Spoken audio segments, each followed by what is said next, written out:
for this evening's matchup, USL League Two Northwest Division between Ballard FC and CFC Atletico. I'm joined tonight by Colin Box here up in the booth, and as the USL League season comes to a close, this is a massive matchup for CFC especially, but Ballard needs to regain some of the momentum they had early in the season as they look to get into the playoffs.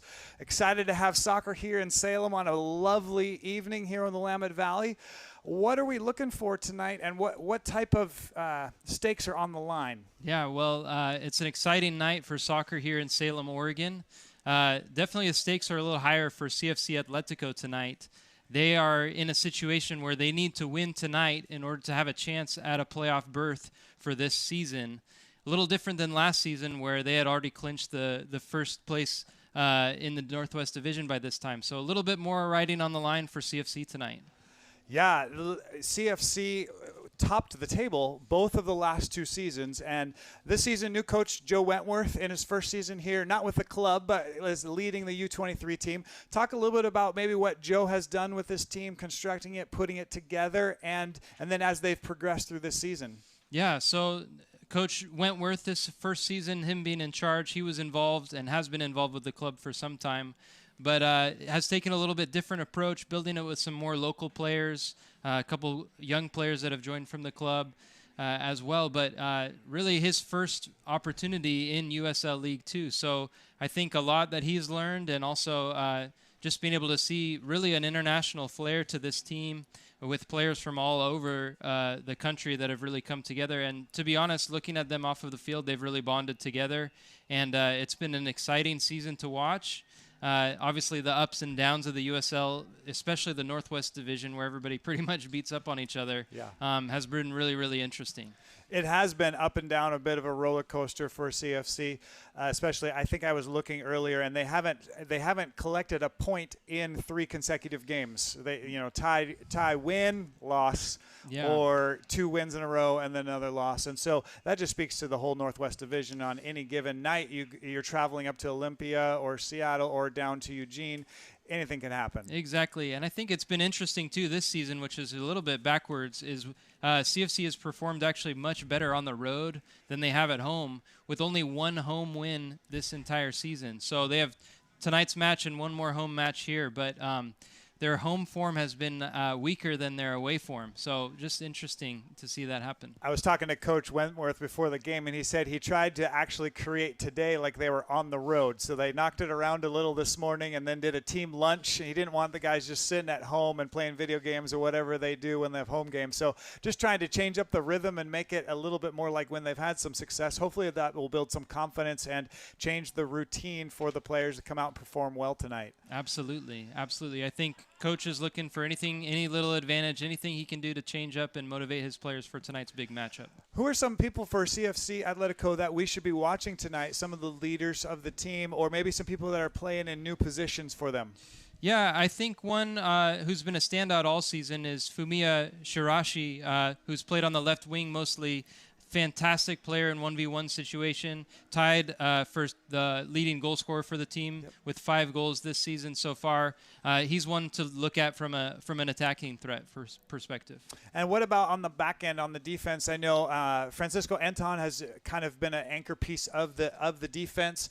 Caleb Kiner has logged a lot of minutes as well back there. What are you looking for from the back line? There's a new goalie in between the pipes tonight. Yeah, a couple changes in the back for CFC tonight with goalkeeper Jules Descher coming on. This will be his first match for the team. He was actually supposed to be featuring in a little bit more for this season, but ended up having hand surgery. And so he's coming back from that injury, and tonight will be his first start in between the pipes for CFC. A little bit of a hockey nomenclature there, I suppose, but it works. They're aluminum. The goal is there. We're excited to see Jules. I know Coach Wentworth was thrilled when I was talking to him, and that was one of the first things that he wanted to talk about too. You know, pleased with the goalkeeping in general from the whole season. It's different when you're a new goalie and working with a back four that has played a lot of time together. Is there something that I guess you can speak to of something you're going to look for as far as communication or spacing? Yeah. What does that look like on the back end? I think from a player's perspective, especially if you're a center back playing in front of a new goalkeeper, you really want to make sure that you have confidence in whoever that is behind you. That goalkeeper can inspire confidence, or it can create a little bit of hesitancy behind you. Yeah. So I think, coach and team have worked together kind of to get that familiarity between especially the center backs and goalkeeper for, squeezing that space in between the goalkeeper and the center backs. But, Desher is a real commanding presence back there, and we'll see what happens. It'll be interesting for him in his first competitive match in quite some time. Sure. Up top, Coach Wentworth has changed the form a little bit with Yukaro Tuscada off and not here tonight. He's playing with two strikers up top with Chirashi, who we already talked about, and Menyana. What is that going to look like with maybe instead of three up top and playing more wide on the wings? What are we looking for here in the change of shape in the formation? Well, I think that Wentworth is looking for continuing to play in what worked for them in the last time that they faced Ballard, which was more of a counterattacking style. So they were able to sit back and kind of explode out of that formation to get forward. They did well in the game up in Seattle versus Ballard, but were left a little bit exposed on that counterattack as well as they kind of flooded forward. So having that diamond formation, I'd look to see them playing a little bit more narrow, trying to make Ballard play around the outsides of them and allowing them to kind of soak up some of that pressure and look to just go forward quickly. Jesus Geronimo will play that holding defensive part of that diamond in the middle. He hasn't got necessarily a lot of time this year with the club. What kind of player is he? Where's he from? Tell us a little bit more about him. Yeah, honestly, I don't know a whole lot about Geronimo. He's new and hasn't been around for too long. That's been one of the gaps that Wentworth has been trying to fill a little bit. And that might be one of the reasons why going with 4 in the midfield as opposed to 3 to try and strengthen that center of the midfield. Sure, that makes sense. You mentioned a little bit the last time these two teams played. It was 10 days ago, Sunday the 30th, I think. Yep, that's right. A lot has happened since then, but not for Ballard. We were talking a little bit before we were on the air. This is the first division matchup that they've had since that game. Ballard's a strong team. They've been at the top of the table all year long. They were strong and up and coming last year. This is their second year in existence. What are you looking for from Ballard tonight as they've clinched the top position in the league? What do you expect? Yeah, it'll be an interesting one. You don't want a player to let off after they've clinched something, but it's kind of that natural psychology of, hey, we can let our foot off the gas a little bit, make some changes. We know we're in. So we'll see if that has to play with anything. But the last matchup between CFC and Ballard was very spicy. CFC was up 2-0 in the match. Ballard ends up coming back to tie it 2-2, and in the very last minute of the match in stoppage time, given a free kick, and Kingston for Ballard slotted that away to put them over the top, winning 3-2. So lots of tension and emotions, and I'm curious to see if that spills over into tonight's match. Yeah. You also were mentioning that there's been a coaching shift for Ballard. Their coach for the season, Jason Farrell, has taken a position with a D1 school, Seattle University, which means at the USL U23 that he can't be a part of the program. And that's one of the nuances of U23. We love U23 for all the opportunities it provides for the college players, but it does create some challenges for who's going to coach and who's going to direct the program. So as he stepped out, Ethan O'Neill has stepped in. Ethan has been with the team for a while, but it's just another change. It's another difference as they're coming out to play. Yeah, absolutely. Jason Farrell's been with the team since their inception back just a year ago, so they've known nothing else besides him. So, and to make a coaching change like that this late in the season is really going to be interesting. Obviously, they've got quite a lot of momentum coming out of that, but I'm curious to see. Their last, like we talked about, their last competitive match was with Farrell in charge June 30th. And so to see, hey, what has that continuation look like now with the new coach, with someone else in charge, on the road, it'll be interesting to see what kind of a team comes out to play tonight. They picked up a scrimmage in those 10 days, so at least they've had some competition. But even then, it wasn't a USL League Two. So this we'll see what kind of rust it comes, and the long bus ride, as they drove down today in the vans or whatever to get here to play. It should be a very exciting matchup. Absolutely. I think both teams have a lot to play for. CFC, obviously, everything on the line for tonight. Ballard looking to get back into the rhythm and establish something heading into playoffs. So they'll be eager. And, this has really become a really good rivalry match here in the Northwest. For as we look in the future, we can talk more about scenarios and exactly what needs to happen as we get through the broadcast tonight. But the top 2 teams from each of the divisions will make the playoffs, and so there's 8 teams that will go into the playoffs, not this weekend but the following weekend. Mm-hmm. Top 2 is important, and that's where CFC is sitting, and that they're Absolutely. 4 points behind Ole Town, but they do have a game in hand, and this is the game. If they can come away with 3 points tonight, they would only be trailing Ole Town by 1 point with the home finale against Lane United here on Sunday. Ole Town will play United PDX on Sunday as well. Nope, on Friday. On Friday mm-hmm. night. Yep. So when Atletico plays again, they might already know their fate.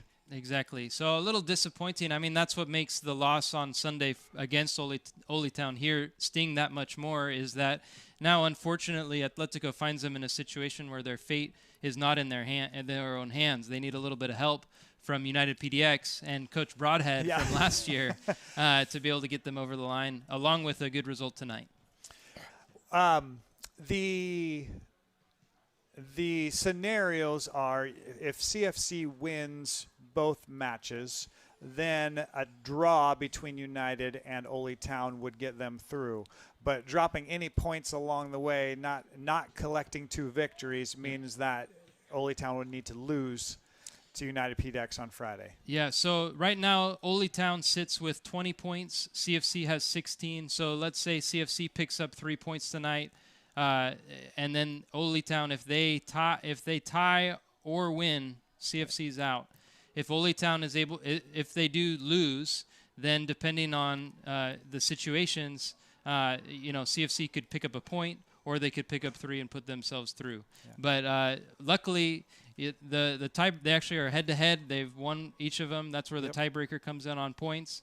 But the next tiebreaker is goal differential between the 2 of them. And so CFC beat Ole Town away 3-0 and lost the return fixture here at home 2-0. So if it is a tie on points between Ole Town and CFC at the end, CFC would then go through. The Western Conference here, USL League 2, is a pretty tough conference, and it has been for several years. The clubs are all spread out compared to, you look in the East Coast, and some of those divisions are massive because they got 10 teams that are in, an hour and a half of each other. Here you have to travel a little bit more. But I guess talk a little bit just about the USL League 2 and what it does for these college-age players. Why would a kid come here to play at CFC or at Ballard? What are they looking to do and maximize out of their time in this league and in this division? Yeah, so for most of these players, these are mostly players that are coming from college programs. They're in their off-season, and they're looking to continue to play at a high level during the off-season and allow themselves to get some training in. But these are really, in a lot of ways, the cream of the crop from what the college experience is here in the U.S. USL is called Path to Pro. And so there's several different paths to pro in the U.S., but this is definitely one of them, and we've seen multiple professionals come out of our program.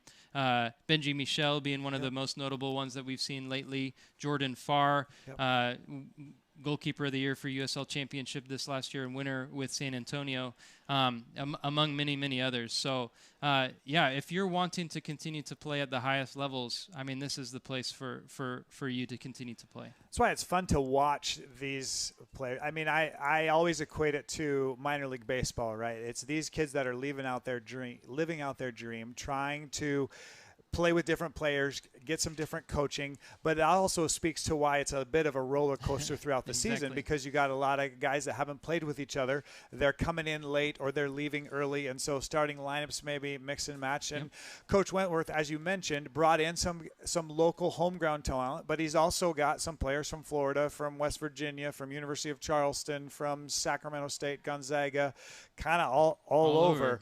And you're trying to get them to mesh and to meld.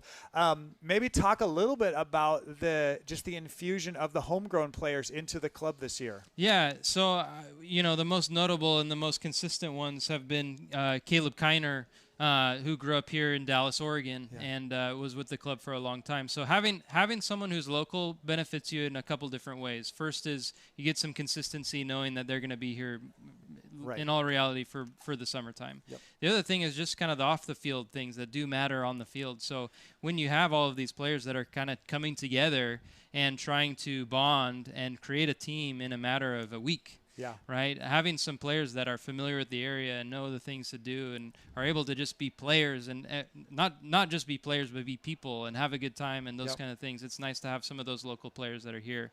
I think another player who's been a big pickup for the team this year, that's a local player, is Stuart Herringer, who isn't starting in goal tonight, but he has been really a key player, especially with DeShare, who's starting this evening, being injured. He's picked up more and more minutes, and having that level of a player who is literally in your backyard, it makes a really, really big difference. Herringer had started in goal for all of the home games up until this past Sunday, so he had gotten a lot of time, especially when they're home. I think he started 6 matches or so and did a really nice job. Again, a kid from South Salem High School, I think, that grew up in the area. Alexis Luna has played quite a bit this year,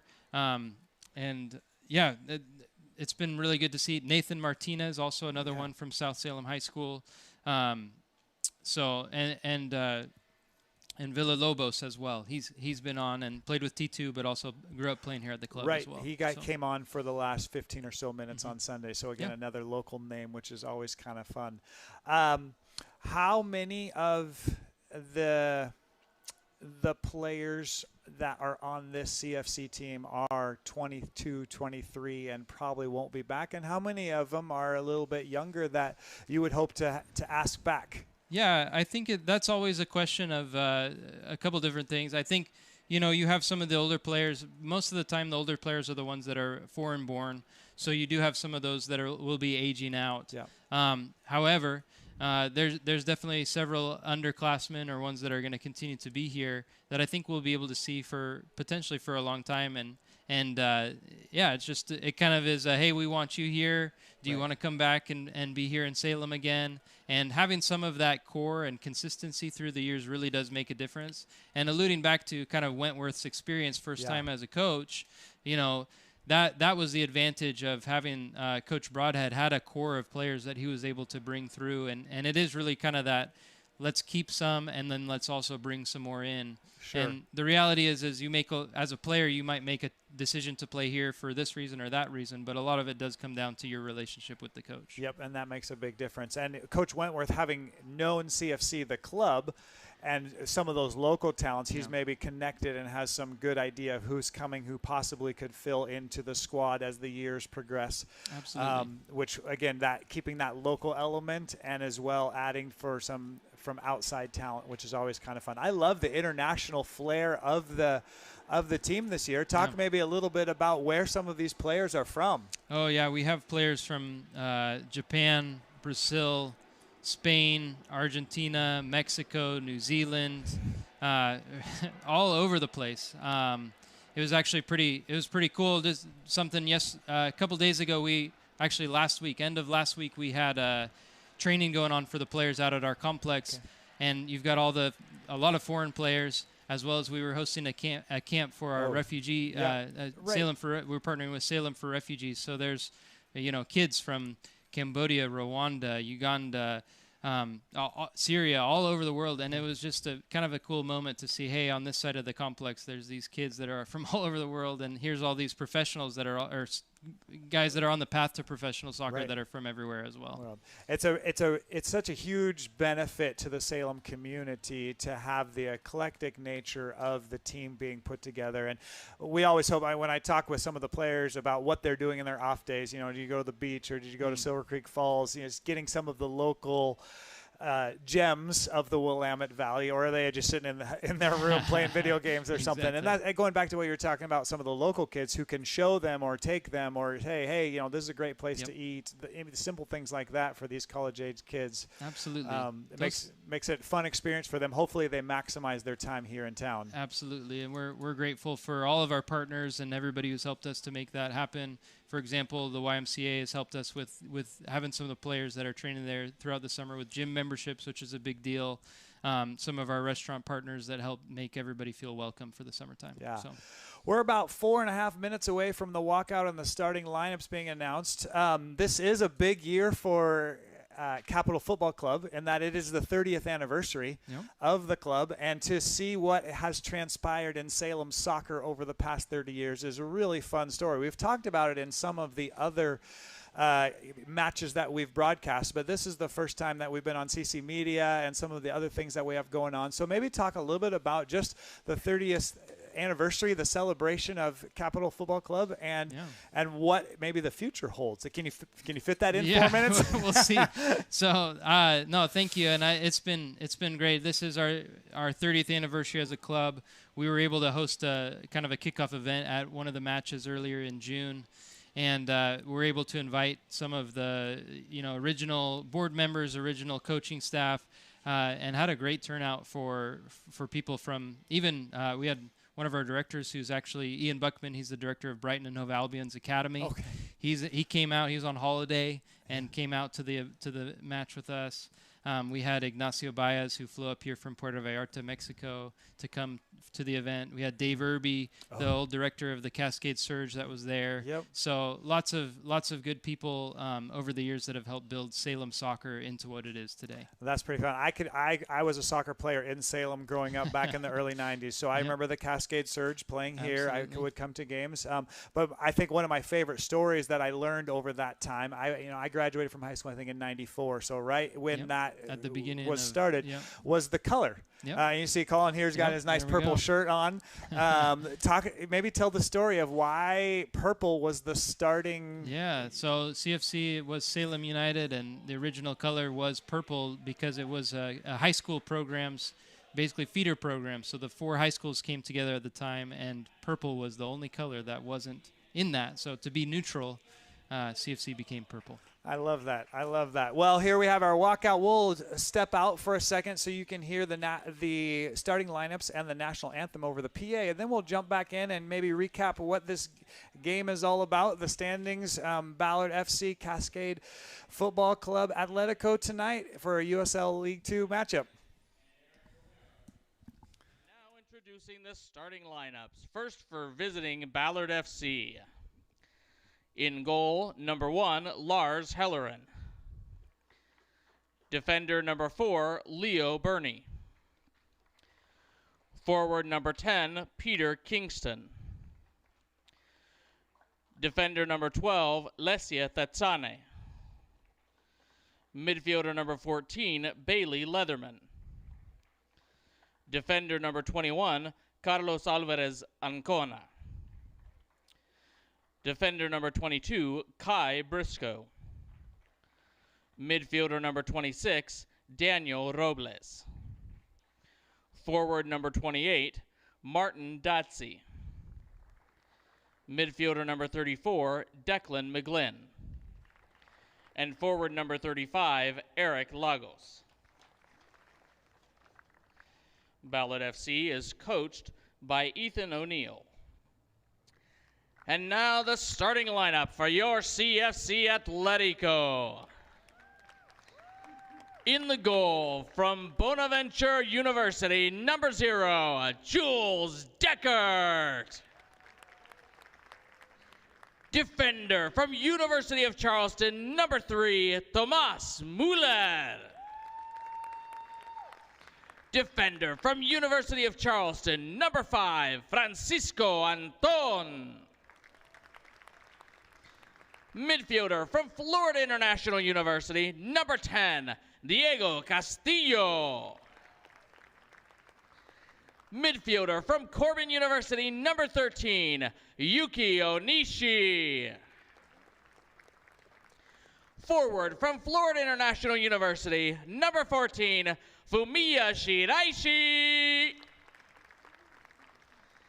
Defender from McKendree University, number 23, Reese Davies. Forward from Sacramento State, number 28, Francisco Magaña. Midfielder from Western Oregon University, number 29, Jesus Jeronimo. Defender from Western Oregon University, number 32, Caleb Kiner. And midfielder from Willamette University, number 35, Fernando Vitelli. Atletico is coached this evening by Joe Wentworth, Coach Coney, and Martin Maldonado. Now we ask that you please stand, remove your caps, and turn your attention to the southeast corner of the field for the playing of our national anthem.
On behalf of Atletico and USL2, we are committed to creating a safe, comfortable, and enjoyable soccer experience for all guests in and around our stadiums.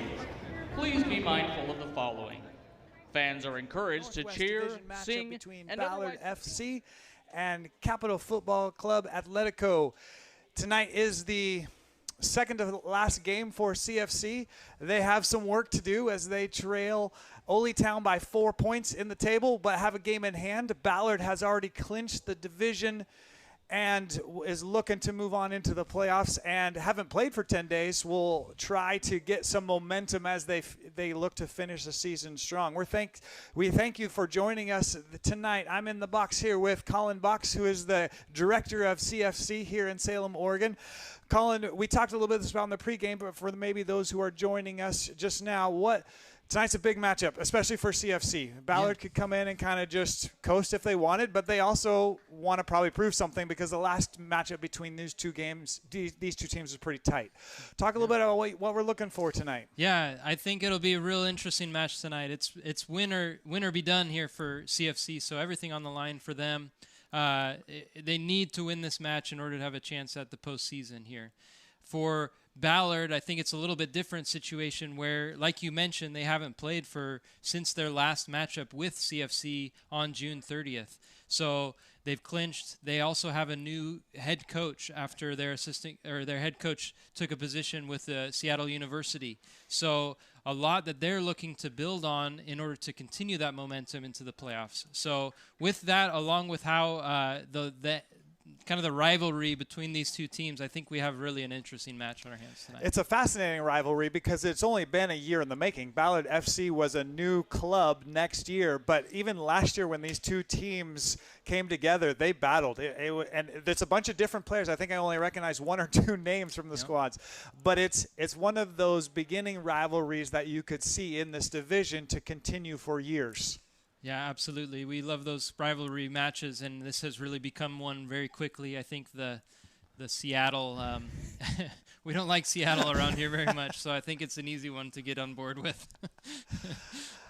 Ballard FC is going to start with three forwards up top. Martin Dadsey, Eric Lagos, and Peter Kingston will play up top for Ballard. Kingston with the game-clinching goal in stoppage time on the 30th when these two teams played before. A free kick from outside the box, slotted it right in the top corner, and Ballard was able to sneak a win out of a game that CFC pretty much had in hand. Yeah, really, really difficult result on the road for CFC. Last time these two faced each other with Seattle stealing, with Ballard stealing all the points there at the end of the match in stoppage time. In the middle of the field, Declan McGlynn, Bailey Leatherman, and I didn't catch his first name, Robles, number 26. It's Daniel Robles. Daniel Robles will be in the midfield. And the back four, Licia Tessiane, Leo Burney, Carlos Alvarez and Kona, and Kai Briscoe. In goal for Ballard FC, Lars Hellerin. He's one of the players. Him and McGlynn were a couple that I remember from last year's matchup between the two teams. Yeah, and Hellerin was named man of the match for their last matchup between the two of them. So very, very big saves from the goalkeeper from last time.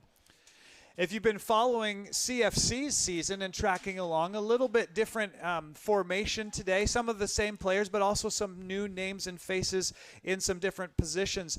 Up top, you'll see Fumi Shirashi. Again, he'll be on the left, but two target people up with Magyana as well, up on the top with Shirashi. Then we'll play a diamond four in the midfield. Batelli, Fernando Batelli, Diego Castillo, Yuki Onishi will be the front three of the midfield diamond, and then Jesus Geronimo will kind of play that holding midfield position, and this will be one of his first games with the club. And so excited to see what he can do in the midfield. The back four, all familiar names, a little bit different shape and order from Sunday. Thomas Mueller will be on the left, Francisco Anton, a center defender, with Reese Davies coming out of the midfield to be back in on the defensive line, and then Caleb Kiner will be on the right. And in goal, Jules Deschartes. This is his first start for CFC this season. Yeah, Deschartes is coming back from an injury here, and so he was supposed to play a little bit bigger role for this season, but this is actually his first match of the year, so it'll be interesting to see. He's looked great in training and is a commanding presence back there. We'll see what that comes to today in a match setting. It has been fascinating throughout the season. CFC has played with three different goalies. Stuart Herringer had gotten a lot of time, and then Zach Ando with some time a lot lately. And now with Jules, I mean, he's standing here at the 35-yard line. Yep. A little bit more comfortable being outside of his box, watching him warm up. He's not shy to play with his feet a little bit more. So it'll just be interesting what that looks like, different presence on the very back end for CFC.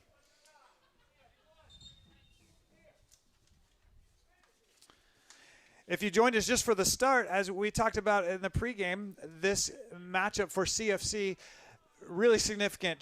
Sitting currently in third place in the division. Top two teams make the playoffs. The conference will finish up play on Sunday afternoon at 2. So this game is the standalone. This is the only matchup for the division that's happening tonight. A couple teams will play on Friday night, but then again, most everybody is going to play on Sunday.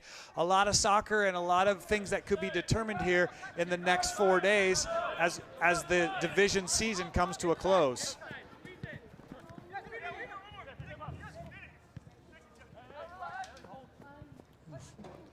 Kingston slots it into the corner with the left foot, and Ballard on the board early here in the 4th minute. Yeah, Ballard with an opportunity with time and space, just working it in for really their first opportunity of the match. The little layoff there to McGlynn, who spots Kingston, and Kingston's not going to miss from that far out.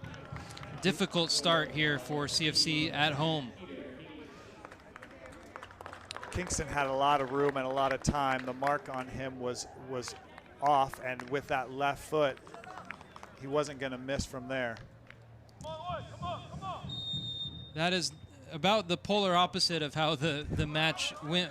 The reverse matchup in Ballard was with CFC, who took the lead within maybe 2 minutes last time. So CFC finding themselves down early, but still plenty of time in this match.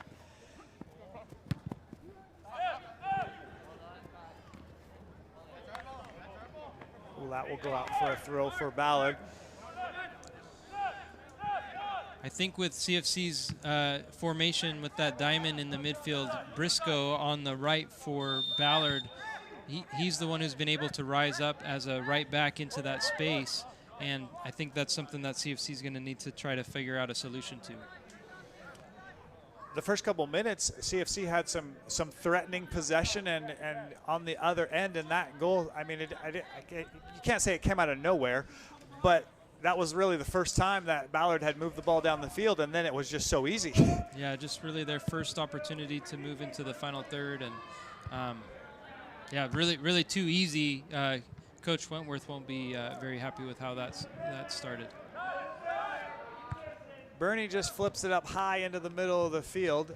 Kiner slides it to Onishi. Kiner and Onishi played last spring together, at least in training at Corbin University. Kiner's transferring out to Western Oregon University. I think Onishi graduated, so I'm not sure he's coming back to Corbin University. But I got another, that local flavor there on the right-hand side, a couple guys that have played with each other more than just here at CFC. Batelli also provides a little bit of a different type of player in the center midfield, in that sort of supporting of Shiriashi and Mangyana. And we'll see how CFC is able to get him the ball and if he's able to create from that space.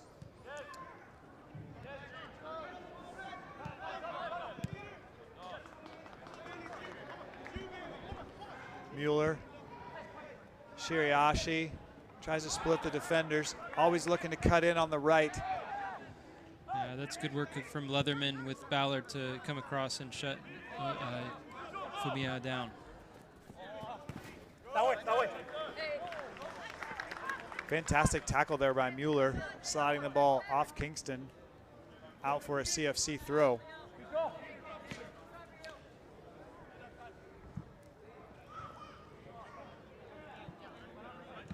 Beautiful night, 77 degrees here in the heart of the Willamette Valley.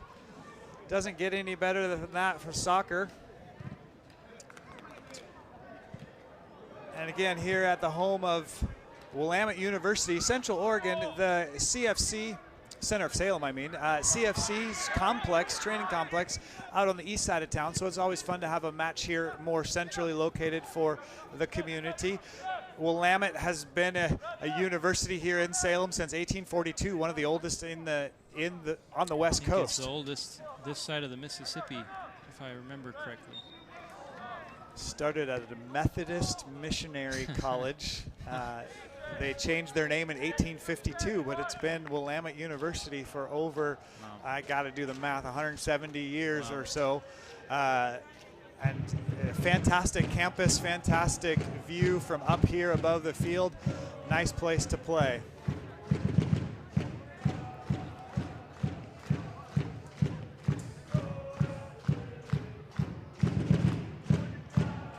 Shiriashi leaves it for Batelli.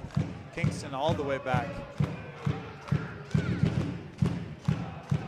Kingston covers a lot of ground, even as a winger up on the left. He'll pull way back. He's been coming back into that space. That's that space out on that right wing that we'll have to keep an eye on, because so far Ballard has overloaded that space, and it's really just Castillo who's dropping out of the middle field to be able to defend against it.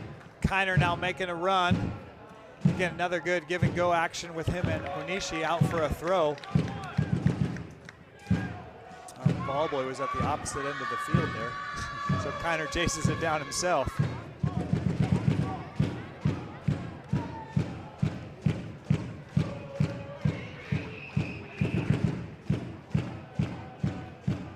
Long throw from Kiner into the box. Nodded away by Alvarez. Castillo at the top, chips it with his right. Just over the top. No touch by the keeper, and that will be out for a goal kick. I think everybody's surprised to see the referee issue a goal kick there. It looked like it did get a touch. What a shot from really not a whole lot from Castillo there.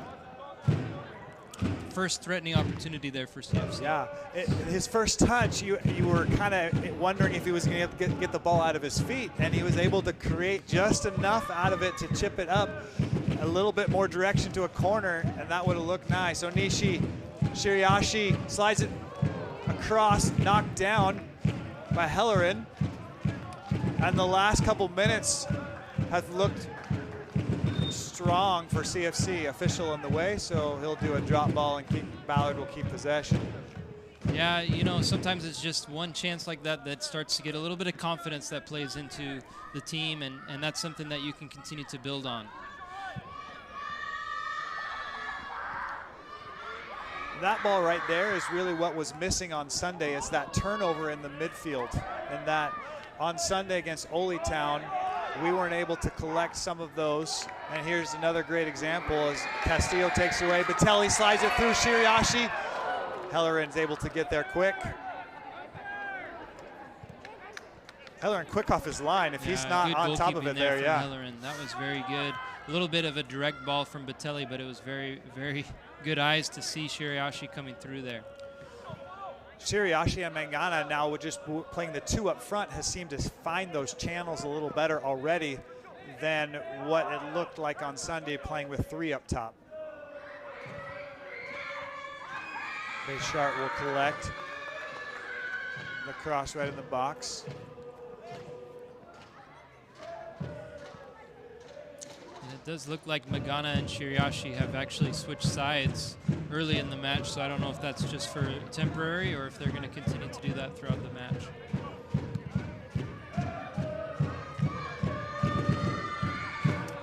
Those players are a bit different, and so even as a defender, if they keep switching, alternating, that will take some paying attention to, because if Shiriashi's on your side, you got to play defense one type of way. If Mangana's on your side, you got to maybe attack it a little bit different. Yeah, that 1v1 threat from Fumiya Shirashi is real. And Magana is a different kind of player. He's a lot more physical, a lot more direct. So the complement of the two of them up top, you know, two very different kinds of players, two different kinds of attacking threats.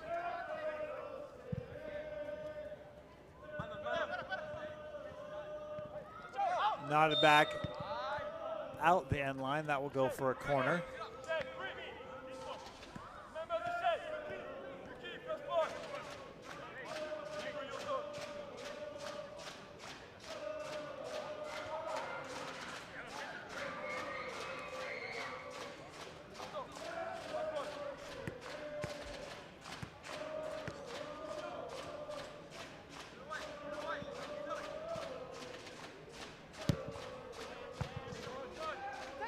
Castillo nods it down, deflected out to the top.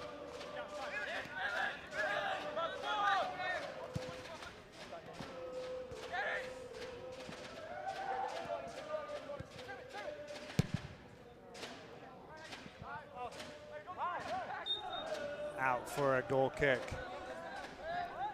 Yeah, lots of effort there from Mueller on this left side, closing down multiple players there to try and create some difficulty, but Ballard's still able to get the cross in. CFC looks a little bit shaky on those crosses that are coming in.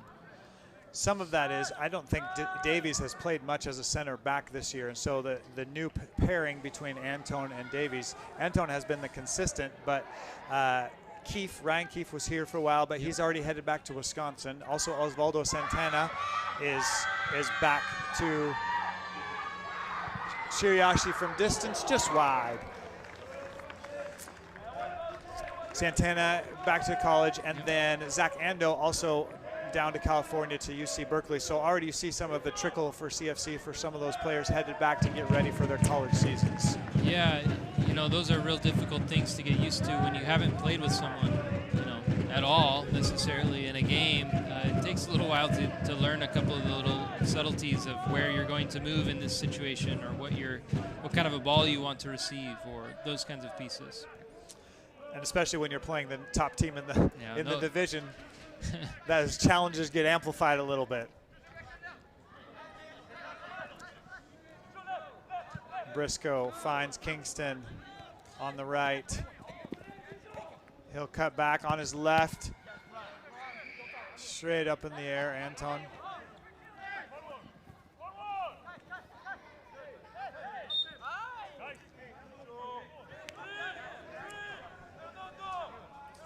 Free kick from about 28 yards out. I still think, you know, they're getting this overloaded situation here with Mueller having 2 players to mark up. That time he went to press and was able to find Kingston there, and that's what gives Ballard this opportunity here, dangerous opportunity for CFC to defend. Tatsane on the back line with Briscoe, but the center defender's up in the box looking for a cross to come across. Kingston will run over the top. Robles slides it to McGlynn. It's a well-designed set piece there, as McGlynn came from the far side of the bunch and was just trying to slide it through to Kingston. Yeah, you can see what they're trying to do. That one's worked up by the new head coach there. There you go. Trying to make his imprint on this first USL match. I can picture it on the whiteboard, you know, moving all the little markers around. You're going to go here, you're going to go here. It's like drawn plays in the sand on the backyard. Yeah.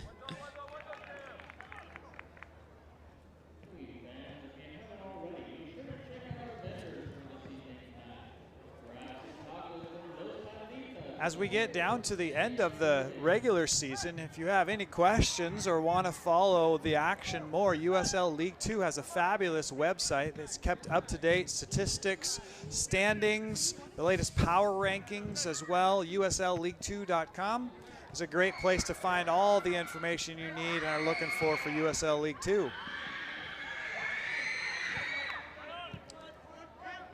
Castillo now. Yeah, unfortunate Castillo couldn't find Yuki Onishi on that right wing. There's opportunities to switch the point of attack there for CFC if they can find them. They were able to close down that space on Ballard's right side. Just couldn't get it to switch fields and find that open space in the center of the field. Tetsane tries for Lagos. Davies holds off Lagos and wins a free kick in the box. After the early start, the last 15 minutes have gone by pretty quickly. Ballard with that goal in the 4th minute, but since then it's been pretty even, and actually CFC with some better opportunities and chances. Yeah, I'd agree with that. I think, you know, Ballard really caught CFC sleeping there right at the very beginning of the match, and there's been some opportunities for both, but CFC's had a couple real dangerous ones with Diego Castillo's shot that either was saved or, according to the referee, went off the crossbar. And then a couple just slipped through there. So, you know, really an even match so far, and it'll be interesting to see how this CFC team with those new players on the field, if they kind of settle into learning each other and get some more opportunities here soon. Yeah, large gap there between the back line and the midfield, and that ball as it hopped past Castillo and Geronimo. McGlynn will pick it up, and Ballard will sort of reset, knock it around a little bit, try to create some possession. Shiriashi put some pressure on, but Hellerin, playing far out of his goal, will reset.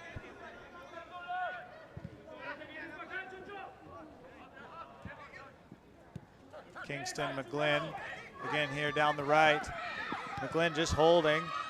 Lagos turns with the right between Anton's legs and out, asking for a touch, but I think that got through clean. It'll go for a goal kick.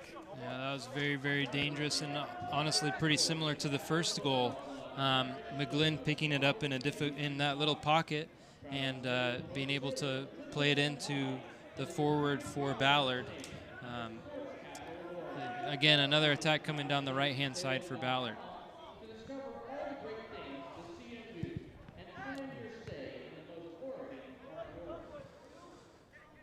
Dadzi over there, I was going to say he hasn't seen much of the ball. Now he has it in a dangerous position. Tries to curl it into the far top corner. Just high and wide. Yeah, that's another good chance for Ballard. Unforced turnover created off of the goal kick. Davies now high over the top.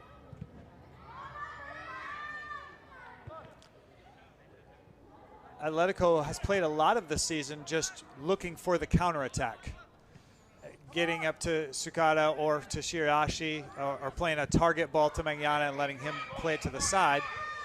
It seems like Ballard's letting them have a bit more of the possession, and just they're trying to work it through the channels rather than just a high ball over the top.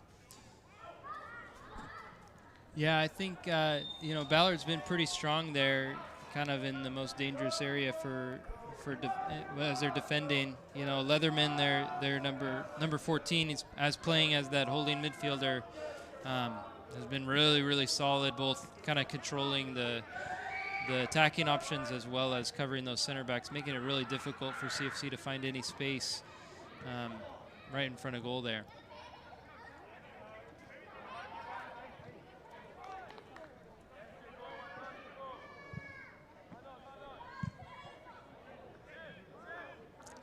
That's going to stay in.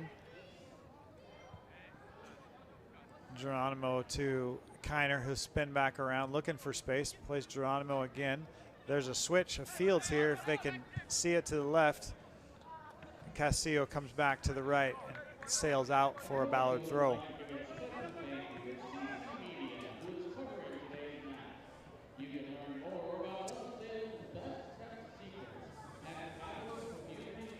Game slowed down a little bit here. It's been played more, you know, in the middle third of the field in the last few minutes. Yeah, neither team really, not a whole lot of build-up play for either team. Dadzi over on the left, runs out of room.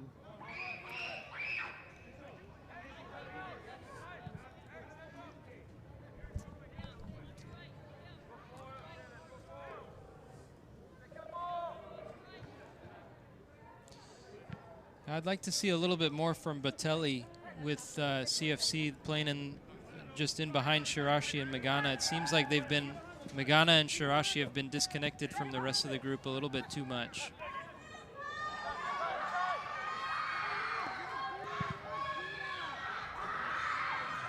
Shirashi will try, he's back on the left now. CFC is asking for a handball as Shirashi tries to flip it over the top and make it down the sideline.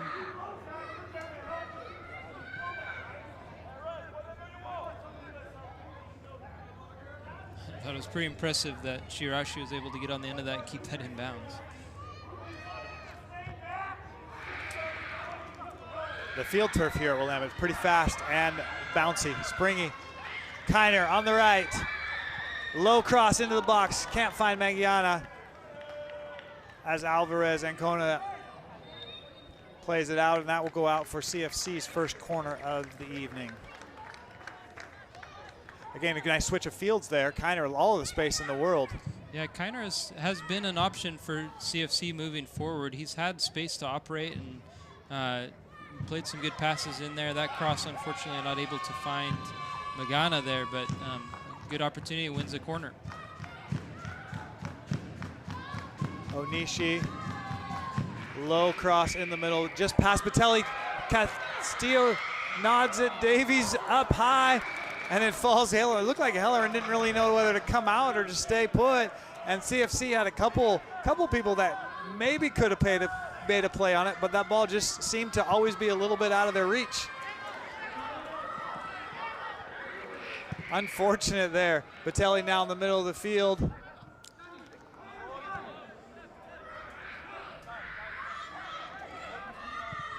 When the cross came in, it looked pretty low, like nothing was going to happen, but it was a nice flick into the box by, I think it was Batelli, got a foot on it.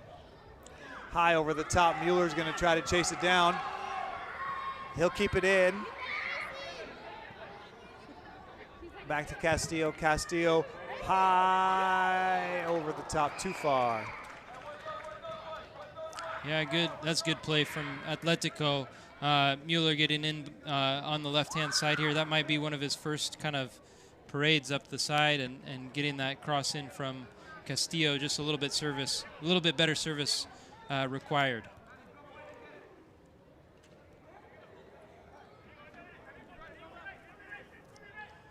You can see Ballard just inviting the pressure they'd like for CFC to come out and pressure them.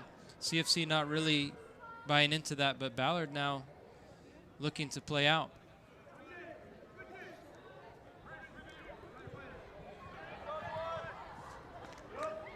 Briscoe loses it. Shiriashi just knocked away from him.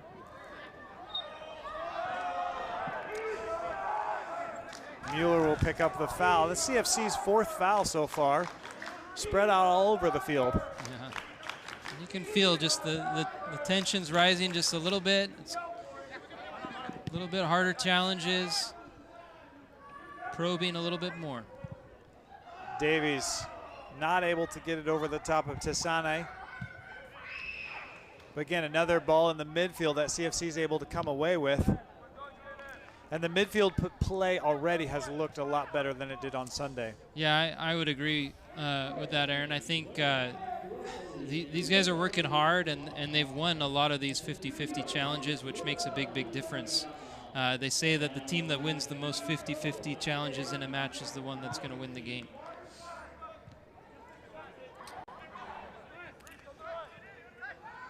Briscoe with a little bit of room. He'll play McGlynn out on the side. McGlynn is really the player that makes it go for Ballard, isn't he?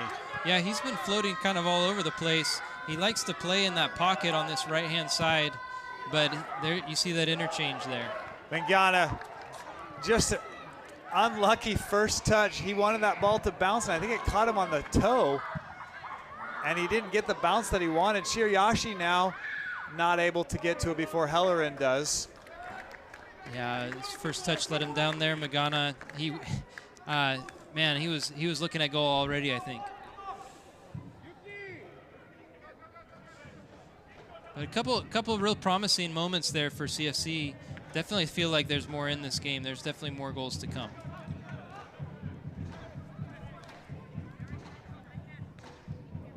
Ballard content to knock it around the back for a little while and find that probing ball into the midfield, and then they're going to try to get it wide to Kingston or Dadzi.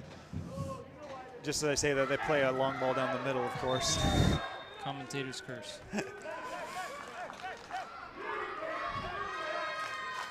Lagos runs over Anton. I think it looked like he got maybe a knee in the thigh. That's a Charlie horse.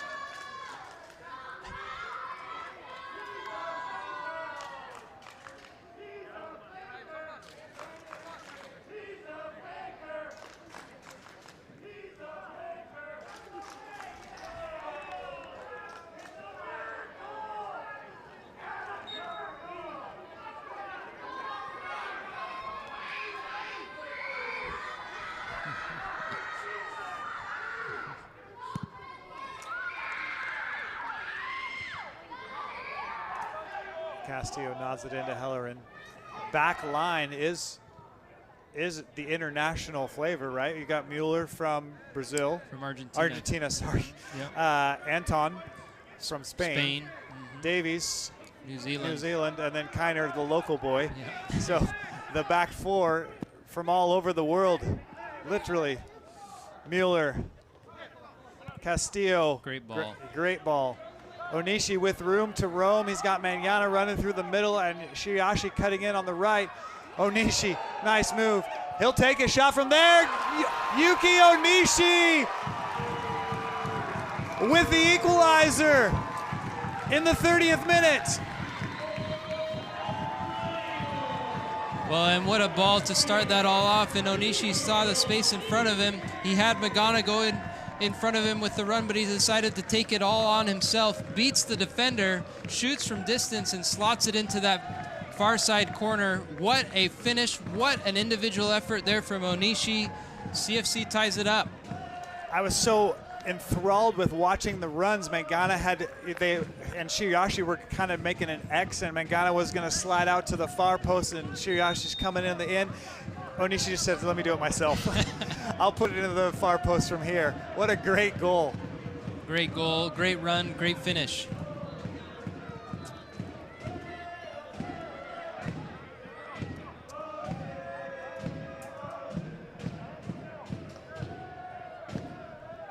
Crowd excited. CFC back into it now. 1-1 with the equalizer from Onishi here in the 30th minute. Lagos now leaves it in the middle of the field for Robles. He'll play out wide. Dropped off to Tesane. Nodded away by Geronimo. A volley. And that went out for a throw.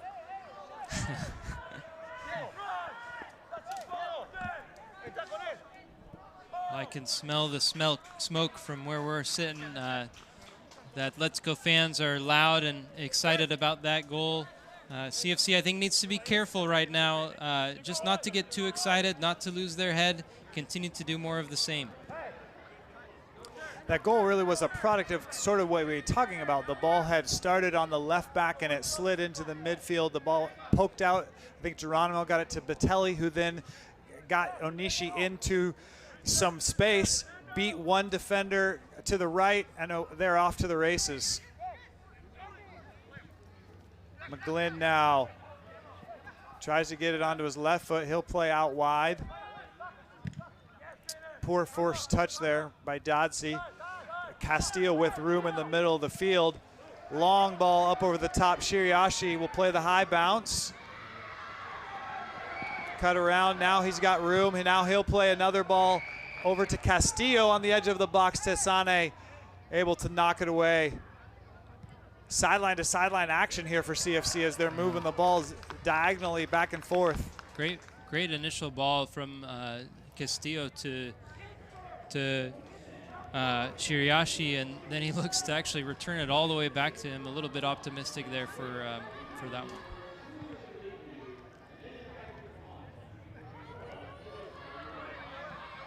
Davies now with Lagos on the back, get pushed in the back. CFC will take the free kick almost right at midfield. Quick restart. Mueller not able to connect with Batelli. Yeah, that's a poor giveaway there from Mueller, leaving his team in a difficult situation now.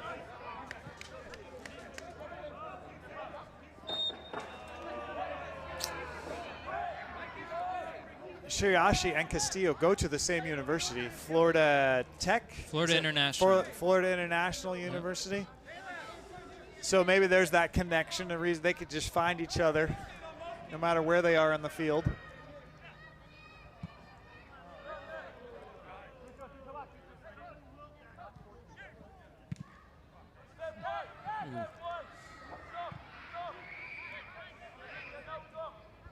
Tough ball. Davies had time. I mean, he had time there, but you also want to make that probe to the front line pretty quick and just misdirected a little bit. Yeah, Davies hasn't been shy of going long with his passes out of the back and skipping that midfield. Dodsey will cut back in front with the left foot.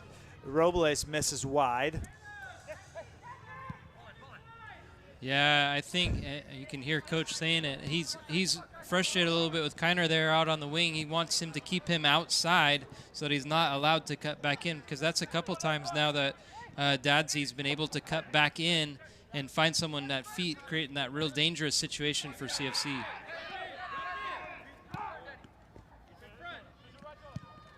That looked a lot like the first goal. No. There's going to be a free kick right on the edge of the box as Antone clips Lagos. That's in a dangerous position. Yeah, you know, that's not a place where you want to give up a foul, and especially here, I don't think there's any question about who's taking it. He's setting the ball down. This is Kingston, almost the same spot that he was able to finish this off in the previous fixture here. So 35th minute, a free kick from 19 yards out. Kingston and Robles will stand over top of it.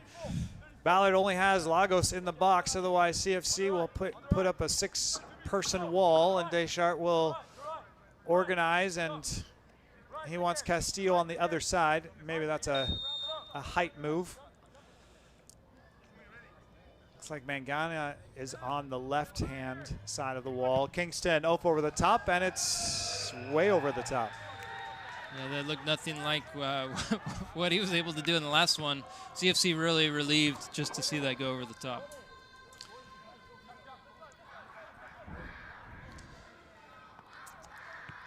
Those ones are quite difficult when you're that close, and you can't really get it up and down that quickly. So, you know, you can see what Kingston was trying to do, but just stayed up and didn't come down. Kingston now, he'll cut back in. Mueller on the ground, Kingston another. Castillo with a block. Mueller will win a free kick there. Another tight situation. Kingston with room to roam and able to cut back on Mueller. Yeah, he's been dangerous. That's really good work, though, from Castillo to cover his partner there, Mueller, when he was down. Really putting in that final pressure that shut Kingston down there.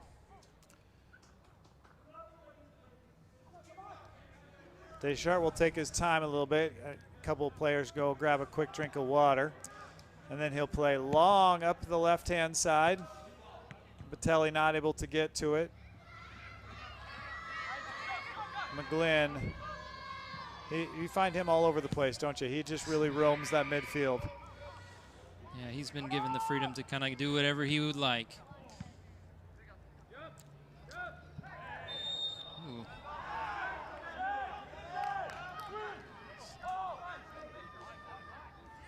You can feel a little bit after that goal here. The tides have turned just a little bit. CFC on their heels in the last several minutes. But yet with the offensive firepower, I mean, one turnover in the midfield and they're going to be very quickly on the offensive.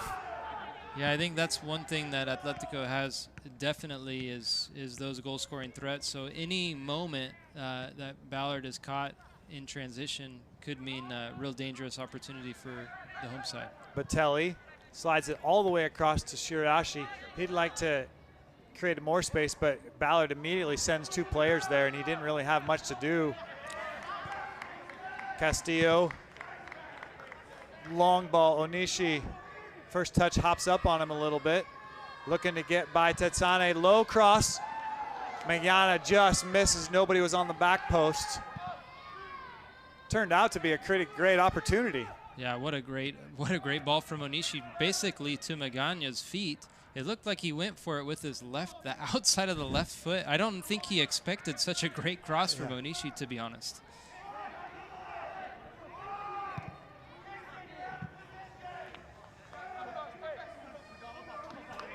Kingston. Lagos to Briscoe. Down here on the right side again, Kingston just to clip up the sideline. Wish my pitching wedge would have action like that. That was a great touch.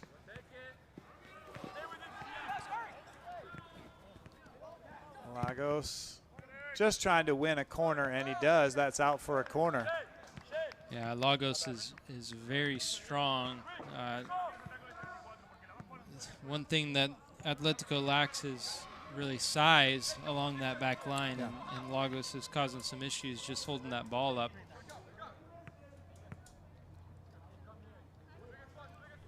McGlynn will send it in from the corner. Low cross, driven all the way across. Chipped up, Canyer deflects it. Castillo, careful to take a touch there. Now Shiriashi, not able to win the throw, but Castillo clips it to him. Oh, just too much spin. Ball didn't hop up to him like he wanted. Another turnover there. Mueller tries to get to Mangana. Briscoe slides over. Briscoe's all the way on the left-hand side now. He'll make a run down that sideline. This game is wide open right now. Robles. Anton will keep playing. Lagos went down. And the ball's out for a throw. sure Coach O'Neill isn't terribly thrilled with that.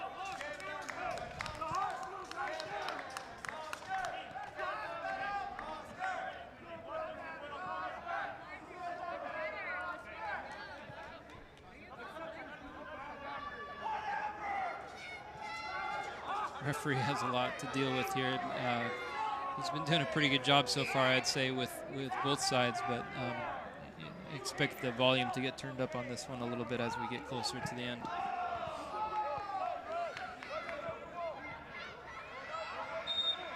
Castillo with a bit of a shove from behind. I think you're right. I think we're in the 41st minute. I think the next 4 minutes plus whatever stoppage time, both teams not wanting to give up a goal, but also not wanting to back down either and just let the other team have the ball. Yeah, and I think Coach Wentworth for the home side will be very pleased if he can get into the locker room here, just regroup. 1-1 after 45 minutes with a couple new personalities, new in positions, come out in that second half. The second half is setting up to be quite a battle here. Again, CFC Atletico needs 3 points.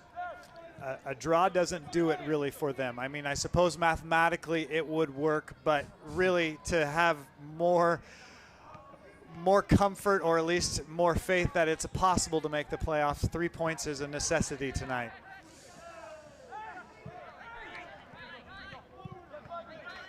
Briscoe now again up the right-hand side. Dodsey has moved all the way over to the right. Kingston's on the left now. Yeah, I wonder the thought behind that. Kingston's was really kind of causing some mayhem here on the right side. Castillo slides out. I think maybe since the corner they have switched. They were all kind of lined up over there and they just never went back. Yeah, to me, I think Ballard has looked the most dangerous down this right-hand side for them, especially with Kingston over there and then Dodsey on the left-hand side. But Kiner tracking back to Sane. Yeah, what I was saying, McGlynn just dropping into that space in between the two forwards, making those defenders choose. They don't want to get off of that back line. They don't want to get pulled out into that space. And that's what's been most dangerous for CFC to try to come up against. High ball to the middle, nodded over the top by Lagos. He'll pick up a foul in the over the back.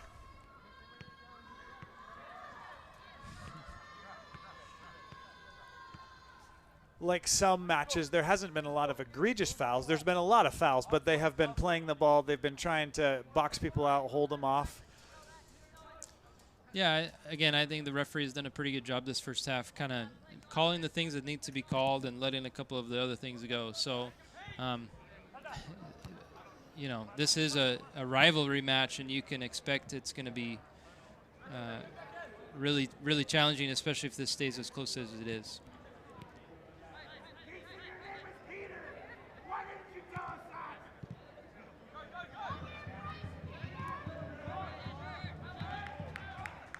Robles take his time and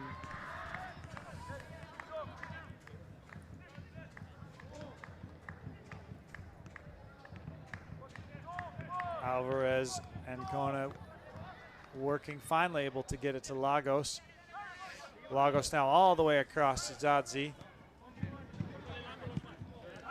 Mueller stands him up. Leatherman. Tetsane.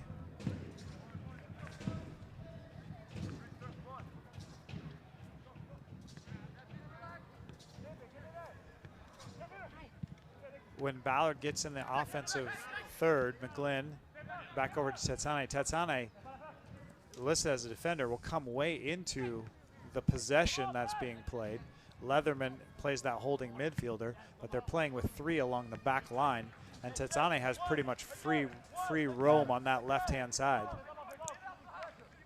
Yeah, they like to push those their outside backs forward. Leatherman gives them that luxury. He's just so secure in that center midfield position that they're allowed to push forward, and that's creating those overloads where it's causing Mueller and Kiner to have to make those decisions of who are they going to mark? Are they going to stay with their marker on the back line, or do they need to go out and press and provide some pressure on the field on the ball? McGlynn, Lagos dancing through, now cuts it back into the far corner. Lagos puts Ballard back up 2-1 in stoppage time, or the 45th minute here of the first half. Well, and again, not really much that came from that. McGlynn gets on the ball once again, gives it to Lagos, and it was really through the legs of the defender, just dribbles into the corner there. You know, that's really, really frustrating for the home side. It seemed like Deschart didn't really see it. I mean, it went through several pairs of legs, and so he got a bad read on it, and it just dribbled over there into the corner. Yeah, that one, especially the timing of that goal for CFC is really, really difficult to handle. You know, as a coach, you're getting your notes ready for what you're going to say at halftime, and now the situation is a little bit different. I thought CFC did a really good job coming back, you know, from being down the goal, but it's just that one opportunity there. Lagos, give credit to Lagos where it was. A great finish there. And with that, that's the halftime whistle. An entertaining first half, back and forth chances for both teams, but at the end of 45 minutes, Ballard FC 2, CFC 1. A goal from Kingston in the 4th minute, assist by McGlynn. CFC was able to equalize. A beautiful goal from Yuki Onishi in the 30th minute, and then the next 15 minutes, pretty back and forth. CFC, Ballard both had chances, but then right there in stoppage time, McGlynn able to create again, get the ball to Lagos, who created his own space and found the corner of the net, and that's where we stand 2-1. What are you looking for? What adjustments think need to happen over halftime? Yeah, I think for Ballard, you know, obviously getting that second goal, they'll be pretty happy. You know, I think the more that they can get McGlynn onto that ball, the more success that they've been able to have. He kind of floated a little bit more into the central position, but he had more success when he was coming out and finding the ball elsewhere. But he's causing a lot of issues and a lot of challenges. I would say, if I was Ballard's coach, keep finding McGlynn. Keep finding McGlynn. Well, we've come to halftime. We get a 15-minute break, so we'll jump back on in about 14 minutes to kind of recap what happened in the first half and get you set up for the second half, see if there's any substitutions or not. But here we stand at halftime, Ballard FC 2, CFC Atletico 1.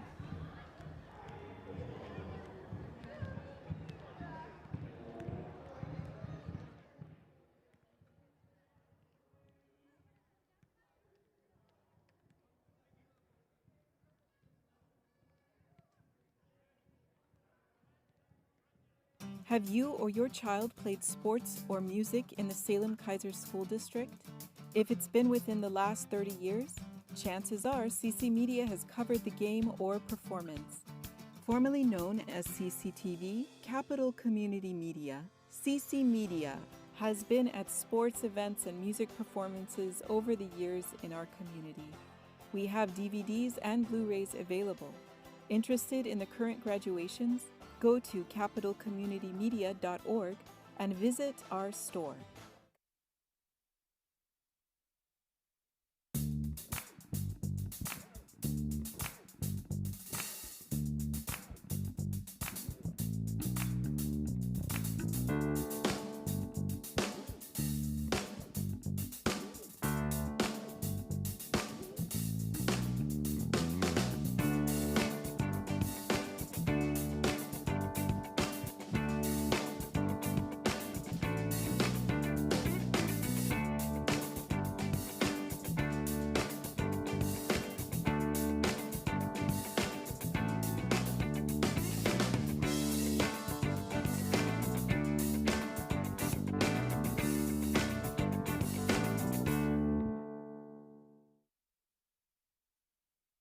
Cuando hace calor, El agua es perfecta para refrescarse, pero los ríos y lagos de Oregón tienen fuertes corrientes, cambian de profundidad y son frías la mayor parte del año. Las temperaturas cálidas del aire y el agua fría pueden ser un shock para nuestros cuerpos. La mejor opción para usted y su familia es usar un chaleco salvavidas. Hay muchos estilos cómodos para cada actividad acuática y con material transpirable. Recuerde, el ahogamiento se puede prevenir. Use un chaleco salvavidas. Este mensaje es presentado por Oregon State Marine Board.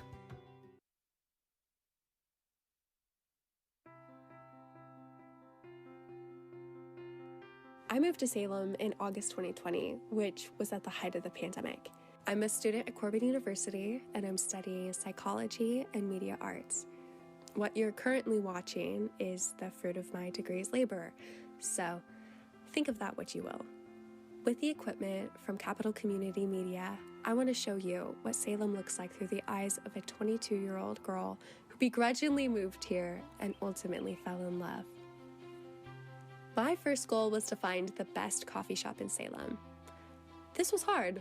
I fell in love with the familiar faces of my school's coffee shop, the people of Cafe Capri Reed, and the crepes at French Press.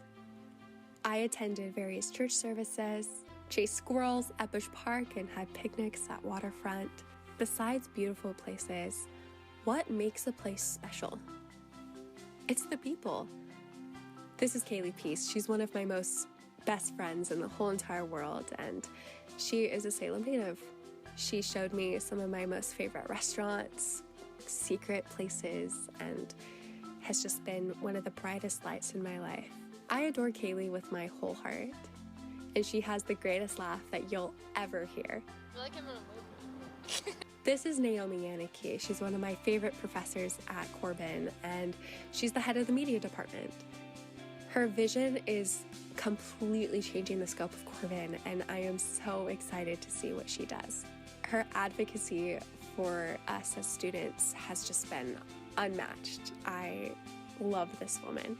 This is Kim and Dwayne, and they recently opened up their home to me when the place I was staying became unavailable. And they've been like second parents to me. Their hospitality and their intentionality is just so out of this world inspiring. I want to be like them when I grow up. Kim and Dwayne have a heart for community. They live intentionally and they create beauty around them. I am so thankful that they opened up their home to me, and they've treated me like family. And Dwayne makes a really mean latte. I started a gym routine. Faces became familiar and my clothes stayed the same. I don't have a lot of gym clothes. I fell in love for the first time in Salem, and here's where I lost it. Believe it or not, Salem wasn't an instant love for me. Like the best things, it slowly grew on me, and now the thought of leaving it makes my heart sad. Salem has a little bit of everything. Good food, a thriving downtown, fun places, beautiful nature walks, and some of the best people you'll ever meet. Here are some faces that you may not see that work at Capital Community Media, and I love seeing these faces every time I walk in.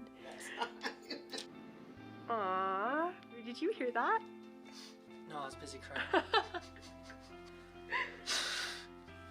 Ew. These are some faces at Corbin that I have absolutely fallen in love with. I have a card. Oh, I do? Kind of like so perfect. Aww.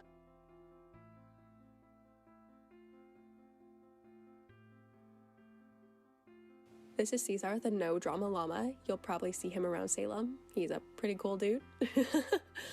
Ran into him, and my professor asked me if I asked Caesar the llama to come to Corbin, and I did not. I just happened to have a camera and got some cool shots. It's just so wild to think how anywhere else we would live would shape us into different people. And Salem, whether I wanted it to or not, has shaped me into the person I am today. And that's pretty incredible. Salem is often called the historic heart of Oregon, and it became the historic heart of mine too. Bye.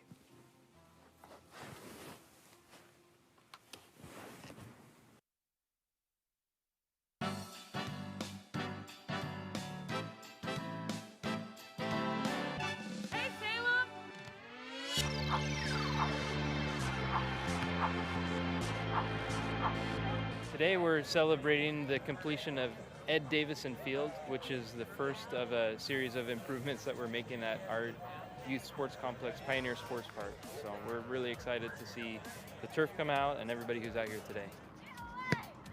I played here when it was mud and dirt from all the way when I was 5 years old all the way till now. And so to see this space and what it represents for our kids, the economic impact that it brings to our community in terms of kids and families coming in to play sports and do these things, it's just a huge investment into the kids in our community. If you want more information, you can visit cfcsalem.com.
can't open it.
Mom, I'm having my water bottle on the wall.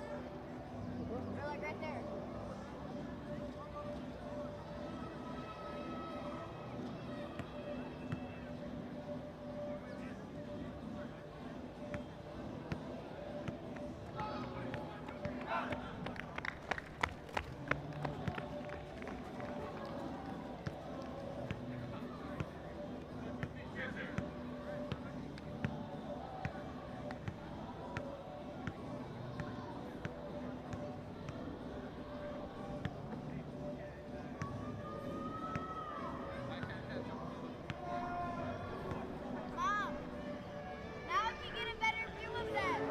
Welcome back to McCulloch Stadium here on the campus of Willamette University as we get ready for the second half of this USL League 2 Northwest Division matchup. Ballard FC ahead 2-1 at halftime. Some pretty exciting play in the first half.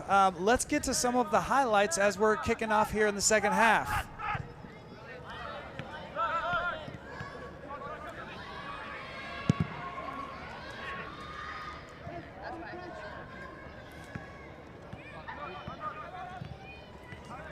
We'll get to those highlights when we get to a stoppage of play. There's a couple of beautiful goals there in the first half.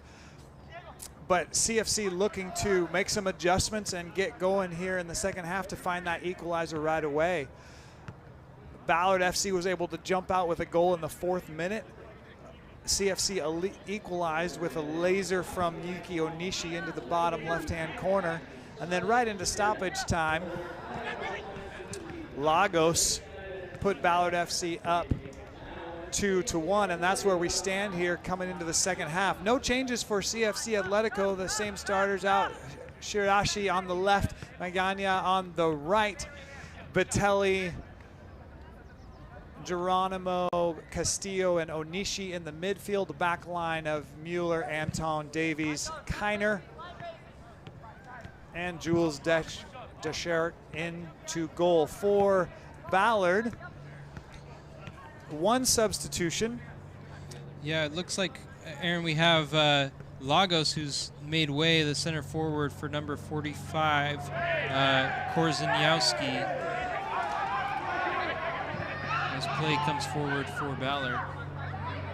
Korzeniowski has scored a few goals this season for Ballard. He's their leading goal scorer, one of the top goal scorers actually in the league. So real dangerous change here to bring him into play. I think I saw he has 45 goals. His number's 45. He has 8 goals on the season. 8 goals for number 45 on the season, and he'll take up that spot right in the center front. It looks like Dodzi was the one that came off because Lagos right there making the run in the middle of the field. Oh, so Lagos will be out on the right, Kingston on the left, and good catch there. Korzeniowski. It's Korzeniowski. Korzeniowski will Stas. Stas. Nothing like bringing on a sniper in the second half to extend your lead. a nice luxury there for Ballard FC. Again, Ballard FC has not played since June 30, and so probably you'll see Coach O'Neill trying to get several players in as this half goes on just to keep them fresh and into the rhythm. Ballard FC on 25 points on the table will top the table and is looking to get ready for the conference playoffs. Their final matchup will be against United PDX, and they will play United PDX on Sunday up at Ballard FC, and that's how they'll finish their division season. Mueller tackled away by Briscoe. Mueller stays down. Anton plays wide to Shiriashi. Mueller now just getting up as Shiriashi. He'll try to go 1-on-4. Almost was able to pull it off there. It looks like Mueller has stayed down. He is still down as Ballard continues to play on. Briscoe slides in it. Oh, man. And Kozlowski just misses to the left. It's the 9th shot that Ballard FC has.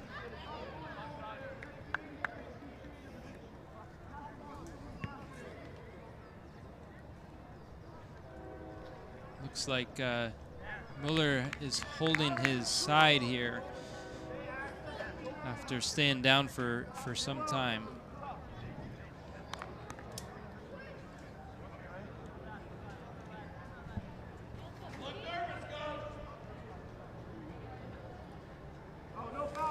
Brian Gutierrez from Sacramento State will step on to play left back.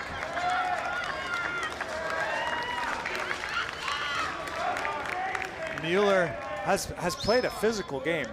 Absolutely, he's done a good job. He's been chasing all over that right-hand side, and it's unfortunate to see him come out in that way. Obviously frustrated and upset.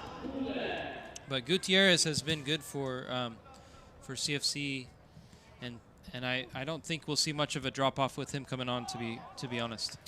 Gutierrez played on the right back position on Sunday, and one of the things, the added dimensions he brings is that long throw from the sideline. McGlynn, Korzeniowski, Antone able to knock it away. Kiner there, turns to the outside. And just play it up the field. Korzeniowski now with it again in the box, switches to his left. Deschard knocks it away off balance. The ball took a deflection, is able to maintain his balance. He was leaning back, rocking back, but at least got a hand on it. Yeah, good reaction save from Deschard. A few nervy moments there for CFC at the back. They just really haven't settled in as we enter the 52nd minute now of play. Yeah, CFC lucky to get away with that one. Knotted out by Anton. Castillo now with room and space. It's him and Shiriashi. He'll play a long ball through. He gets it through. Shiriashi has to slow down a little bit. Briscoe closes the distance quickly. And Ballard resets. Just missed Batali on that ball up into the midfield. That's a good ball from Castillo there. Again, that fast break and looking to switch play seems to be real effective for them. Korzeniowski has really created a different element up top. Every time he's got the ball, he's looked dangerous. Yeah. Another big kind of broad, wide body, but then a quick first step. Yeah, you got a couple big bodies there for Ballard going against CFC's relatively small back line.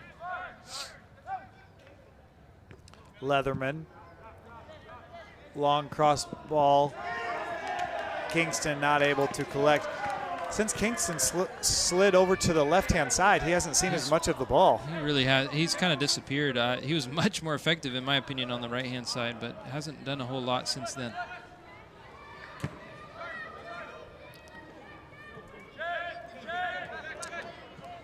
Tasane knocks it off of Magana. Ballard now. Big switch. Lagos over there on the right. Gutierrez, physical presence over there. That'll be an interesting battle to watch the second half here. Korzeniowski to his right, slides it back through the middle. And there to tap it in, Robles. Another goal just waiting on the doorstep there. And that was great play from Korzeniowski to hold the ball up, to turn his player, and then play an easy ball across the goal. Tapped in, not much needed for Robles to put that into the back of the net. Korzeniowski making an instant impact here for Ballard.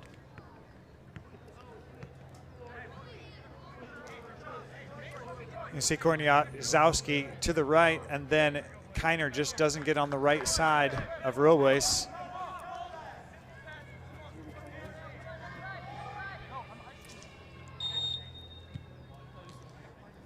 Unfortunate. All of Ballard's goals have been assisted. It hasn't been individual play. They are able to find each other well. And all of the goals kind of just a little ball slid through somewhere into the box and able to find a corner of the goal to put it in.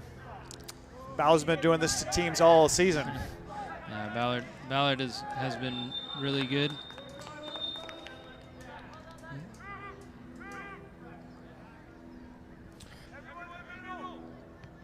Gutierrez picks up a yellow card here. First card of the night.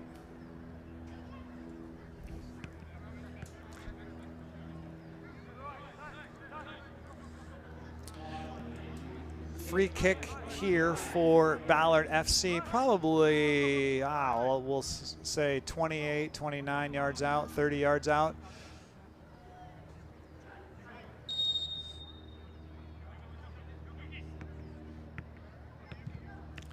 Ball slid to the right. Shiriashi able to deflect it. Onishi not able to win it, and Ballard right back into the offensive zone. Kingston to Robles with the left foot.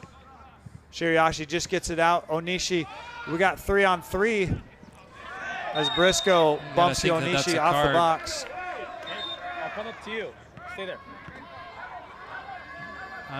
There it is. Yeah. Card for Briscoe, and so all of a sudden here we played a great 54 minutes of semi-clean soccer. Briscoe picks up card, 56th minute. Cards in back-to-back minutes, but it really was a tactical foul. It was going to be a breakaway 3-on-3 with CFC having the advantage. Yeah, absolutely. I mean, smart foul from Briscoe, take the yellow card and move on. But you know, CFC still looking to spring that counterattack and get back into this match. With that last little bit of spell of possession, if Ballard have had more possession, the counterattack is open. Just making that second or third pass there. Yeah, I don't know about that one. That seems a little bit harsh.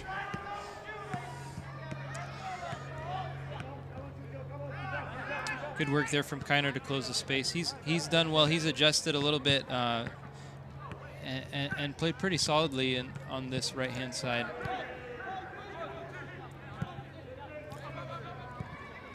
Kiner, another one of those large bodies, but he doesn't shy away from making a foray into the offensive zone, and he's really quick, especially straight line speed. He can get up the field in a hurry.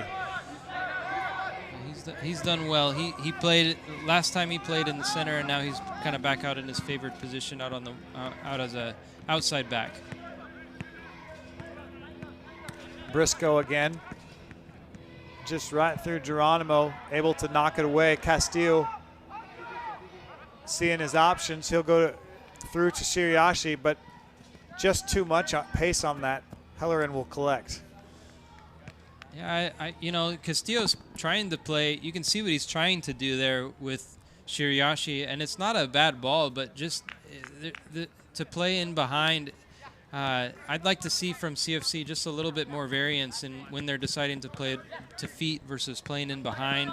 Maybe give their defense a little bit of a break in possession from time to time, because it seems like they keep playing long, and it's taking its toll on the defensive side as well. And Ballard, Ballard has seen this before. They know, right? Manana picks up a yellow, probably for dissent.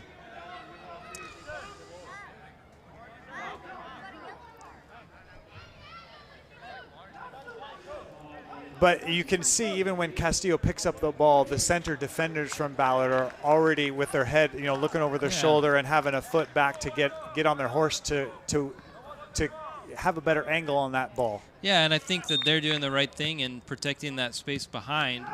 The flip side of that is that what space are they leaving open? And so if you can take advantage of the space instead of maybe going behind and playing that ball in behind, have maybe Fumiya receive the ball to his feet and create, you know, 1, 2, 3 passes, maybe allow CFC to get into a better position, or just one more pass to take advantage of that space that they're leaving in between their lines. You even mentioned in the first half a little bit about Batelli in that role, in that diamond shape of the midfield. If the center defenders pull back a little bit, he should have more room to operate in the center of the field. Yeah, and I think that he's trying to, you know, you mentioned that they've been playing better in the center of midfield, and I think that really Batelli has had mostly a defensive role in his more attacking position there, and so you've been seeing him pick his moments to press, and unfortunately the flip side of that is that you see what's happening here, where there's maybe a little bit of a disconnection between the center midfielders and that forward line. Yeah. And so it would be nice to see Batelli receive one of those passes and find that space in between the gaps, which would allow, you know, maybe something a little bit different. Maybe that extra pass gives you a little bit more space. Long ball over the cross. Davies, excellent ball. Great footwork. Shiriashi to the end line. Cuts back on his right, gets it to Batelli. Now back to Castillo. Shiriashi was offside there, had to hold his pass. Keeps it in. And out for a corner. Good work there on the left-hand side. Yeah, I mean, that's what you see from Shirashi. Very dangerous in those 1v1 situations, and pretty much any time he's 1v1, he's going to beat the player. That's why Ballard has been sending two to defend him, finds himself in that position and wins a corner kick for CFC. He really hasn't had the space, even like he did on Sunday in Holy Town. I mean, he was one-on-one a lot. Mangiana not able to, now tries to spin back through, but Kingston was there. Missed slide tackle by Gutierrez. McGlynn, Onishi just knocks it out. Kozaniaski will collect Robles in the box. Kingston's at the far post. Ball over to Kingston. Tetsehane steals his pass. Oh, I'm sure Kingston loves that. He was set up for a half volley or something. He had it lined up. Onishi with the critical intervention there to slow things down and allow CFC to get organized here. Kingston now, Lagos chests it down, gets it back, still trying to collect it. Handball.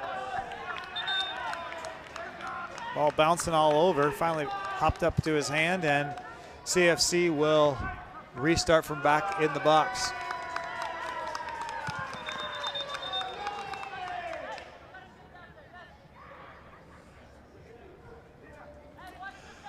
Plethora of subs here. We have 5 people going to be entering the game. Gaffney, Martin, and Onadera will come in for Ballard. McGlynn, Robles, and Leatherman will all step off.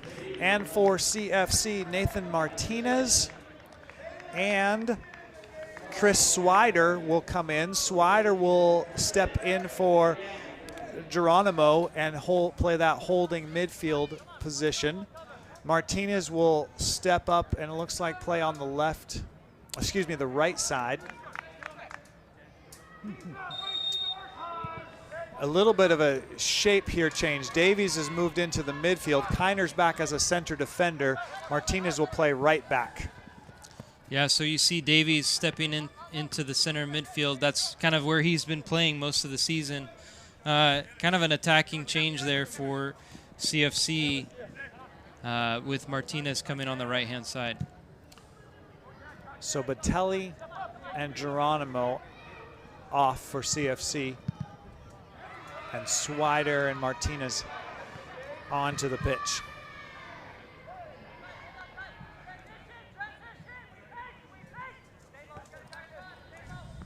Trying to catch up here too with the Ballard subs.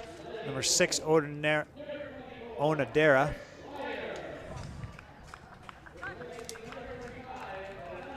Will play in Leatherman's spot, kind of the holding midfielder. Martin will push forward in for McGlynn.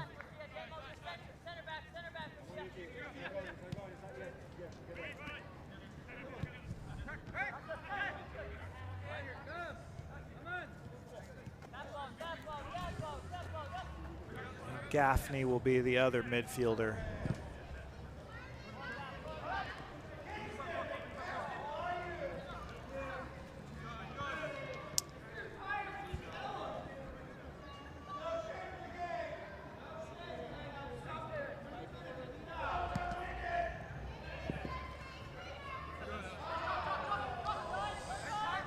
'64th minute.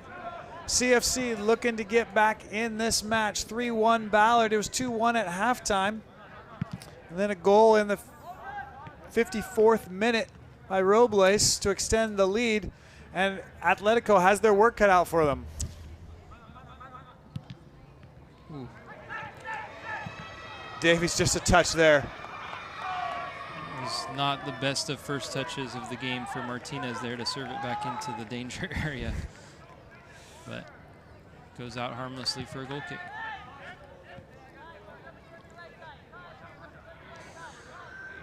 Korzeniowski, he is a threat anytime he catches gets the ball there at the top of the box.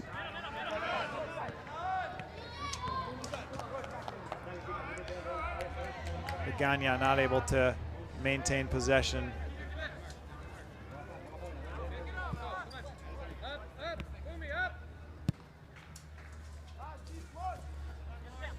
It does look like Swider is playing quite a bit higher.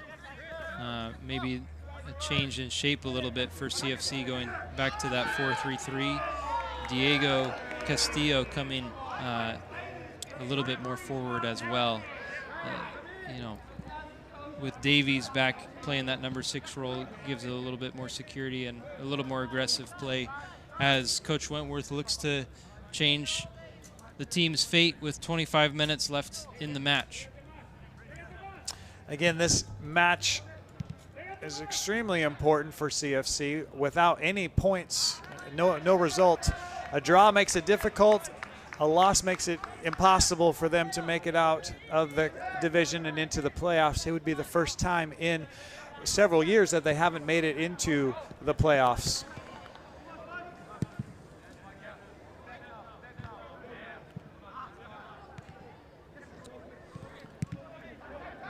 Again, the up and down nature of USL League Two.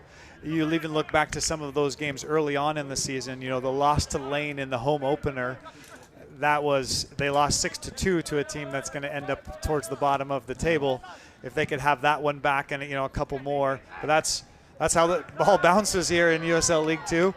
All throughout the season depends on which players are there and who's come and gone already in the season, and just it's a tough road to make it through the entire division season unscathed. Yeah, absolutely. I think you got to give credit to Ballard, who's been the most consistent of any team this season in the Northwest Division for quite some time. With 8 wins, a loss, and a draw. That's a pretty impressive record for the Northwest Division in any season I've been involved in for quite some time.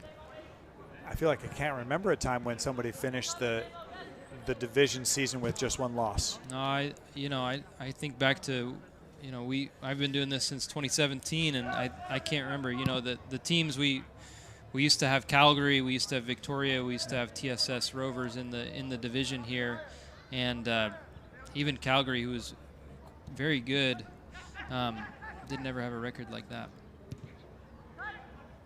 Deschart will collect, maybe deflected. Good collapsing work there by the center defenders for CFC. as Korzeniowski had the ball right on the edge of the box. Gutierrez now to Davies. Davies with space in the middle. Ballard content to sit a little deeper now. High ball over the top. Magana.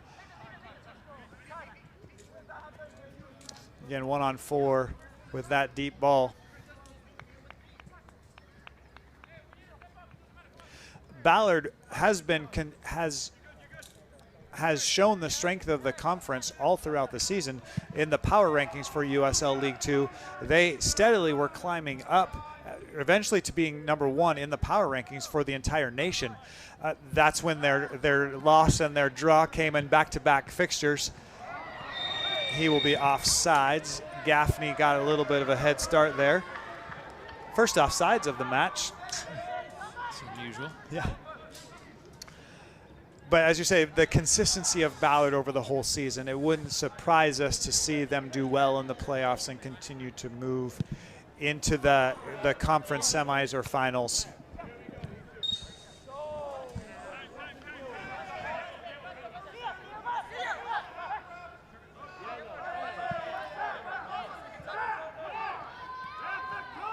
CFC will have one more home game on Sunday. They'll take on Lane United, 2 o'clock here at McCulloch Stadium. A great chance to come out and support. Even if they do make the playoffs, that matchup would not be at home. So Sunday will be the last time you'll be able to see this group of U23s play together as they close out their home season. Shirashi standing over the free kick. He'll look to skip it into the far post. Nodded away by Burnley there, or Lagos. Martinez up over his head. Hellerman will collect. A bit disjointed here from CFC. Haven't been able to string together passes and play that possession that we had talked about. Yeah.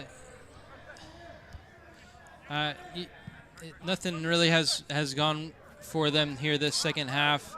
Wentworth making the changes and really not seeing much of an impact so far.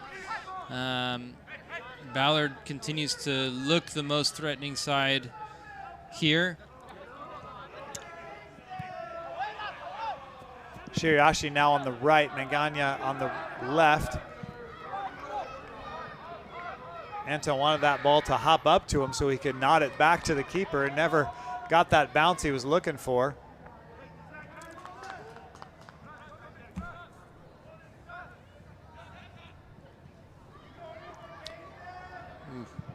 Gaffney right at Deschartes.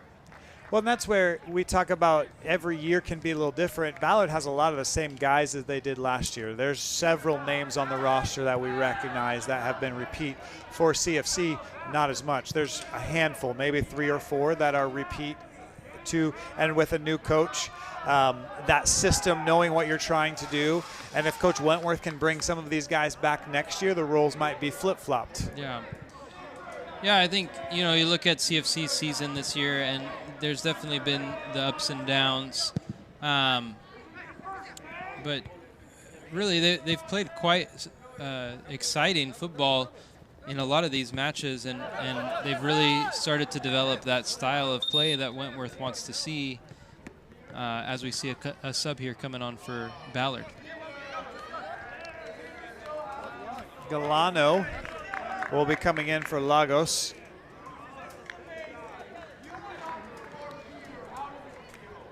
Lagos again with that goal in stoppage time of first half really changed the dynamic of the game. I think if this match starts the second half 1-1, it's going to look different. Have you ever seen a throw-in violation in USL League Two? If you haven't, there it was. Foot came up off the ground. Yeah. Aaron, going back to what you said, I do think that goal in stoppage time of the first half really took the wind out of CFC's sails. And I would also say, Korzeniowski, his impact in the second half has been massive. I mean, not only the goal, but he's been a lot for CFC to deal with. This was way behind the play. We'll see what's happened. The assistant official is also coming in. Swider and it looks like Bernie getting all tangled up after. Bernie saying that Swider slid into him late, so he shoved Swider. Swider didn't like being shoved. The two went toe-to-toe. Tetsane for Ballard stepped in to break it up. The assistant referee now and the head official will talk it over, try to create some distance, maybe grab the captains.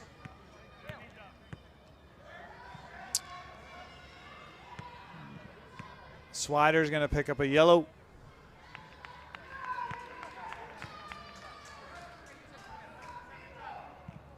Yeah, I don't know. That was so far away from the play that, you know, all you saw was kind of the reaction from the Ballard crew. But Swider is the one who's picking up the only yellow in this moment here. Maybe just a few signs of frustration from the home side.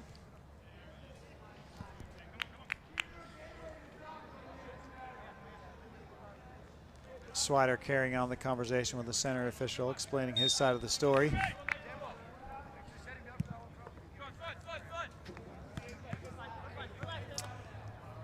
Actually, for CFC, Korniakowski had that ball on a through ball. That was going to be a threatening offensive possession. The free kick comes way back here. Unfortunately, with CFC taking a little more risk forward, every time Ballard comes down the field, it looks threatening. Kingston up over the top.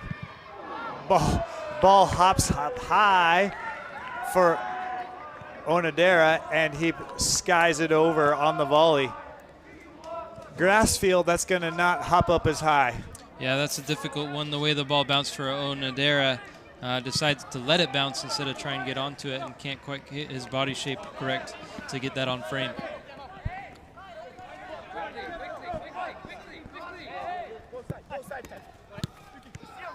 Onishi been a little quieter here in the second half. Hasn't found the space and the room to make the runs that he did first half.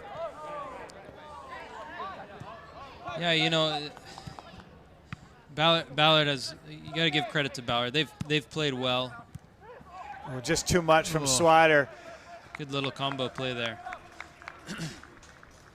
It's one of the first times this half that they've been able to work the ball around a small space between two or three players and create some opportunity.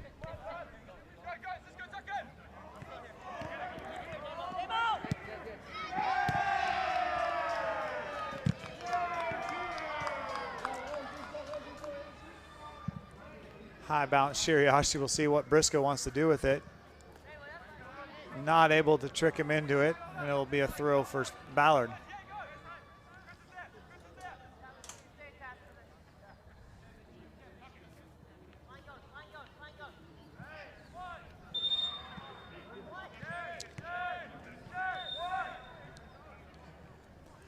Again, if you want to stay informed with all the USL League 2 action, not only the Northwest Division and the Western Conference, but all across the United States, check out the website, uslleague2.com, for all the latest news, updates, highlights, statistics, and standings. The playoff bracket and locations and seating is all set after everybody's regular season completes or finishes. So on Monday morning, you can check out USL League 2, and maybe they'll have it up, posted already for you.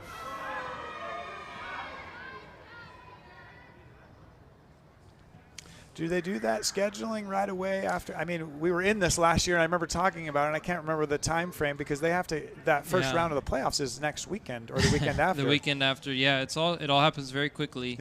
Yeah. So they kind of the next steps for playoffs.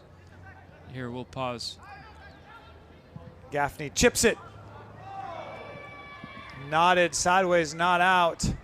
Davies making a run through. Another threatening position for Ballard. Gaffney just clipped it up to Galano. Not able to get the header on frame. Korniakowski now gets it onto his left. Now will spin around. Trying to pull it back onto his right foot for a shot. Tackle. Here we go. Castillo didn't get enough on it. Not over the top for Swider. Shiriashi, though, now with room. Slides it to Megiana. Castillo. Onishi. Good footwork there. Davies to Swider. What a ball. Well, I said he was offsides. Just a little bit of a hitch. Davey couldn't get that ball out of his feet, and Swider had started his run already. It was a good possession from CFC there. First time in a little bit that CFC's connected more than just a couple passes. But we were chatting about the way the playoff structure goes. That's right. They select a site location for the Western Conference quarterfinals and semifinals, and that should be announced before the end of the season.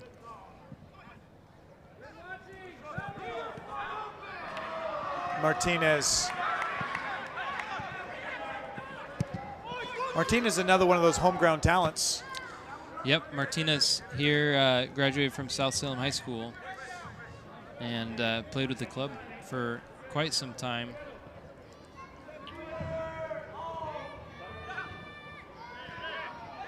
Is he a Western Oregon player? Western Oregon University? He plays at Utah Tech. Oh, that's right. Yep.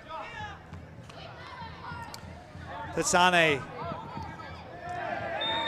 fouled by Martinez. Martinez will pick up the yellow. Just caught him on the boot. Tatsane, that was a run away from the back line. Yeah. Little signs of frustration there from CFC. But another threatening free kick here for the visitors.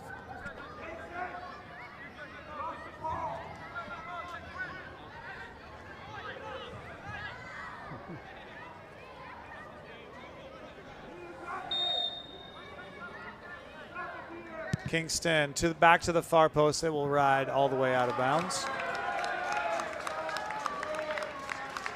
I'd just like to see a little bit more urgency from CFC here as we get to the end of it. It just feels like a little bit flat right now, the energy. 10 minutes to go. We're into the 81st minute plus stoppage time.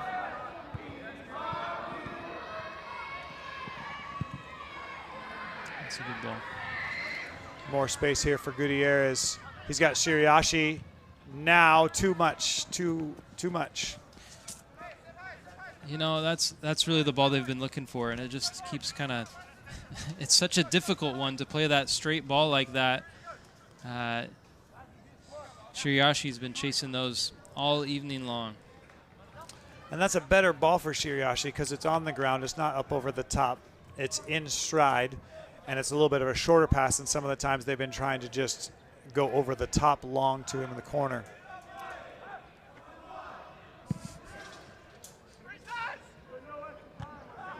Davies up high to win the header. Shiriashi leaves it for Castillo. Galano will collect as Castillo was off mark. All the way outside. Gaffney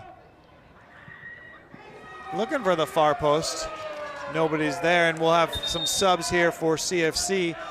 Jack Green, Tajio James, and Isaac Machado will all be coming in to see off the last 10 or so minutes. Manana will step out, as well as Onishi. Onishi again with that goal in the 30th minute, and Shiriashi also will make way for Machado.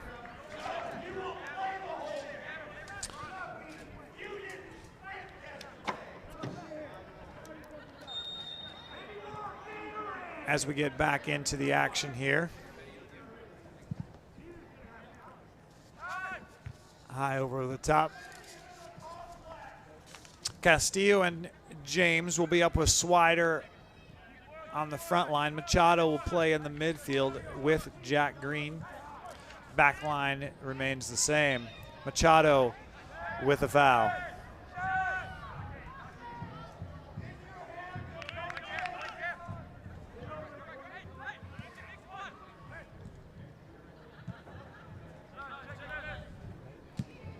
Tatsane to Kingston. Davies. Castillo runs into Machado. Wants James to come back for him. James now with room on the right. James quick player, not able to maintain possession there.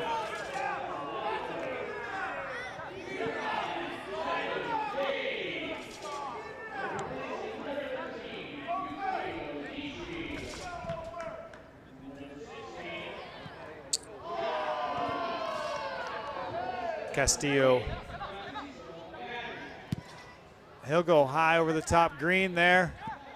Not able to get to it first. Now slides it back to James, who go all the way back to Gutierrez. Castillo make a run. Here comes Martinez up the right. Slides it through. Great ball. Wow. Perfectly timed tackle. That's a great tackle. Martinez down. I think he lost his shin guard as well. There was something flying around there. Yeah, good.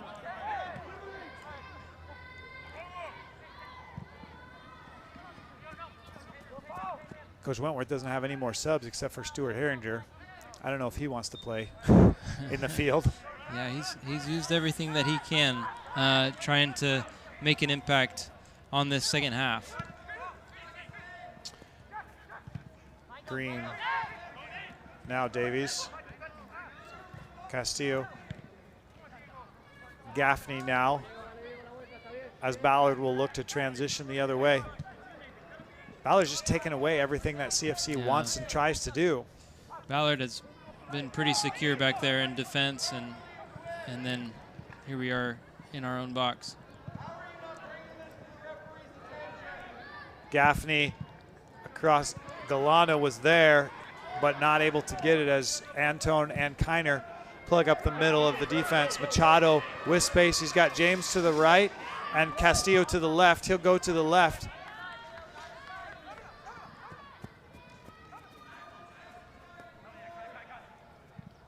Briscoe takes it away. Bernie. And there's a big gap for both teams now. You can tell the midfield has opened up. Well, Castillo's put in quite the shift this afternoon. He's got some heavy legs out there. You can see it right now. But I do like, there's been a little spark with James, Machado, and Green coming on. Still 5 minutes left in regular time here. Well, they say the 2-goal lead is the most dangerous because you're so relaxed. All you need is one to get back in and have a hope, and then anything can happen at that point.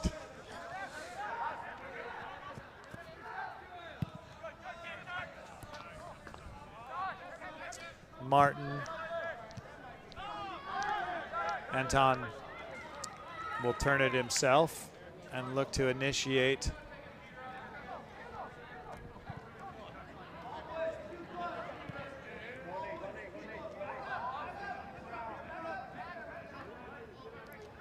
Ballard content to sit in their shape and just let CFC bring it at them.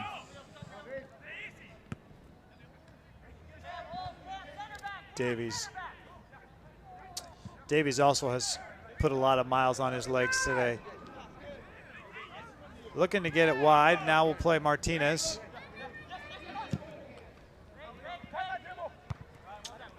Yeah, CFC just keeps probing but can't find any of the gaps. They really have tried quite a bit.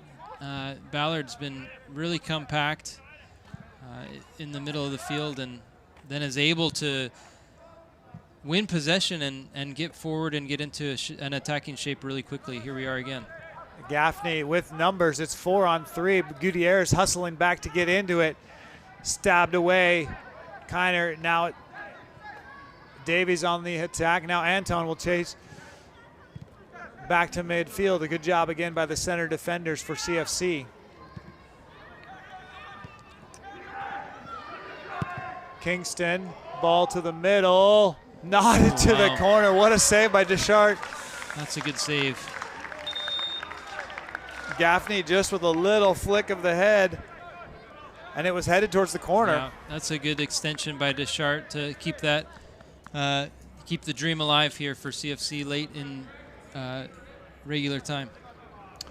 Hennies will come in and play on the back line. It looks like he's going to replace Briscoe. Briscoe on the right back.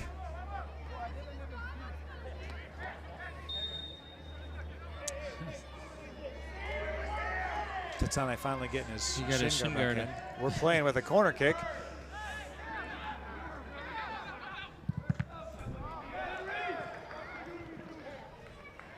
Green trying to go early again. Castillo not able to win the ball in the midfield.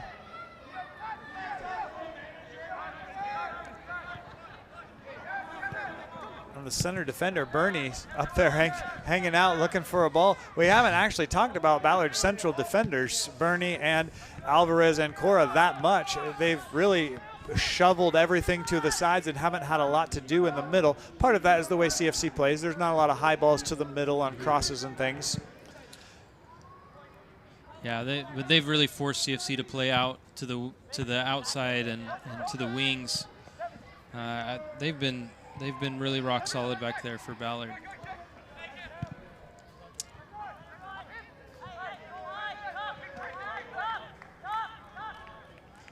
You know, it's not as exciting necessarily to watch or to see, but you have to appreciate the quality of the defending from Ballard. It's really allowed them that kind of core that they've been able to attack and build out of. They've been really confident from there. You would, if you were to compare at the beginning of the match what both teams wanted to do and how they wanted to play, both teams have done that. CFC's goal came on a counterattack, and that's when they've had their best chances. Ballard played a little more possession in the 1-2, and especially McGlynn in the first half being able to orchestrate. And if you would talk to either coach, they would say, yep, that's how we are going to get it done. It's just that Ballard put it in the back of the net 3 times and CFC only once. Yeah, I would say, both teams have come out here with a clear plan of attack. Ballard has just executed better on the night, and they've been able to put those chances that they've had and finish them. CFC has created a few chances, and they've had little spells of the match where they've really been on the front foot, but really not able to keep that rhythm going or continue to stay dangerous. Really, especially the second half, not as much has gone their way to be real threatening. Tassiane on the left. He's all the way across. Too much for Galano, and that will head out. We've reached the end of regulation. Haven't heard or seen how much stoppage time. Here when we're at McCulloch Stadium, it's hard to see the fourth official put up their sign. We'll guess 4 minutes. How about that?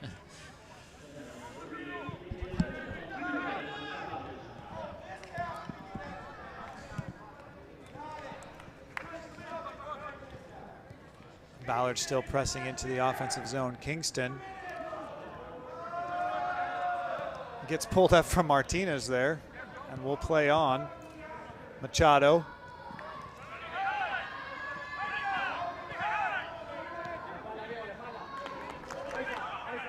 Castillo, he hasn't had much space to work with in the second half as he did first half as well.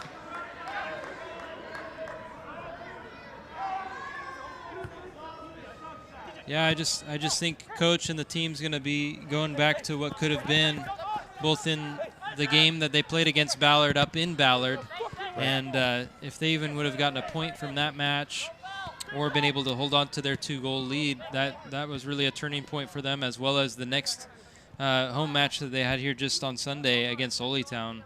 Any other kind of a result there really changes their future, and they've played a little bit more with that desperation tonight, it seems, a little unsettled, a little wanting to make something, and sometimes it's hard in those situations because sometimes you have to let the game come to you. Right. And it seems like they've just not really been able to relax and let it come to you, but you can't fault them for their effort. The effort has been there. It just hasn't really come together. Sure. And with that final whistle, we've come to the end of regulation. Ballard will walk away tonight with a 3-1 victory over CFC Atletico. They'll get to 28 points on the table, and with their 9-1-1 record, looking into their final matchup next Sunday against United PDX up at Ballard. For CFC, they still have one more game. They sit firmly into third place. They need a win to stay in third place. United PDX behind them, and United PDX behind them by 3 points. So any type of result for United PDX this weekend would result in CFC possibly even dropping down into fourth place. And so that matchup on Sunday against Lane, you want to finish in the top half of the table. You want to say you're a third and not fourth, even as you go out and you're recruiting players to come here next year. This is a tough division. Playoffs are out of the question now. Yeah. But what can you do to build for the next season? Well, I think that the team has a lot to be proud of in this year. You know, with Wentworth coming in as a first-time coach here and building a team, really taking it from honestly rebuilding something, especially with the dynamics of Coach Broadhead going to United PDX, taking some of the players that the team had from last year away. You got to think that a lot of the results and what has happened this year is really going to give them some positive momentum going forward into next season. Again, Ballard, sure. Let's take a look at the highlights from tonight. 3 goals in the first half and then just one in the second. Ballard FC here in the 4th minute. McGlynn's able to get it to Kingston, who just slots it into the left side. Great shot, but lots of room and a good ball by McGlynn. Yeah, and here's the return. Here's an opportunity there from Castillo that just goes wide there, or just over the top. It did get a touch from the goalkeeper, it looks like, from there. And then here in the 30th minute, Onishi with just a drive from outside the box. That was a quick replay, but the buildup was fantastic. And then Lagos in the 45th minute stoppage time, able to beat a couple defenders, slide it through the defender's legs. Deschart, again, you can see just not able to react. He didn't see it coming. And that put them up 2-1 going into halftime. In the 54th minute, Robles was just a tap in, kind of not able to stay in front of him. All the work done there by Korzeniowski, and they're able to extend that lead to 3-1. In the closing minutes, Gaffney had a chance, but Deschart made an excellent save there to keep it 3-1 and give CFC a chance to possibly still get back into the match at that point. Well, here we are. We came down to it. There was a lot to play for tonight, and it just didn't go CFC's way. Yeah, I think both, like you said before, both teams kind of came out with their game plan, and unfortunately for the home side, it was Ballard that executed better on the night.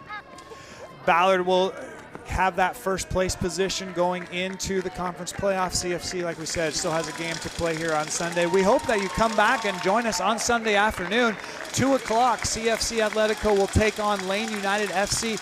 We hope you join us for the season finale then. We'd love to have you. It's supposed to be great weather again and a lovely Sunday afternoon to play soccer. Again, the final result tonight, Ballard FC 3, CFC Atletico 1. Hopefully you'll join us on Sunday. Have a great rest of your week.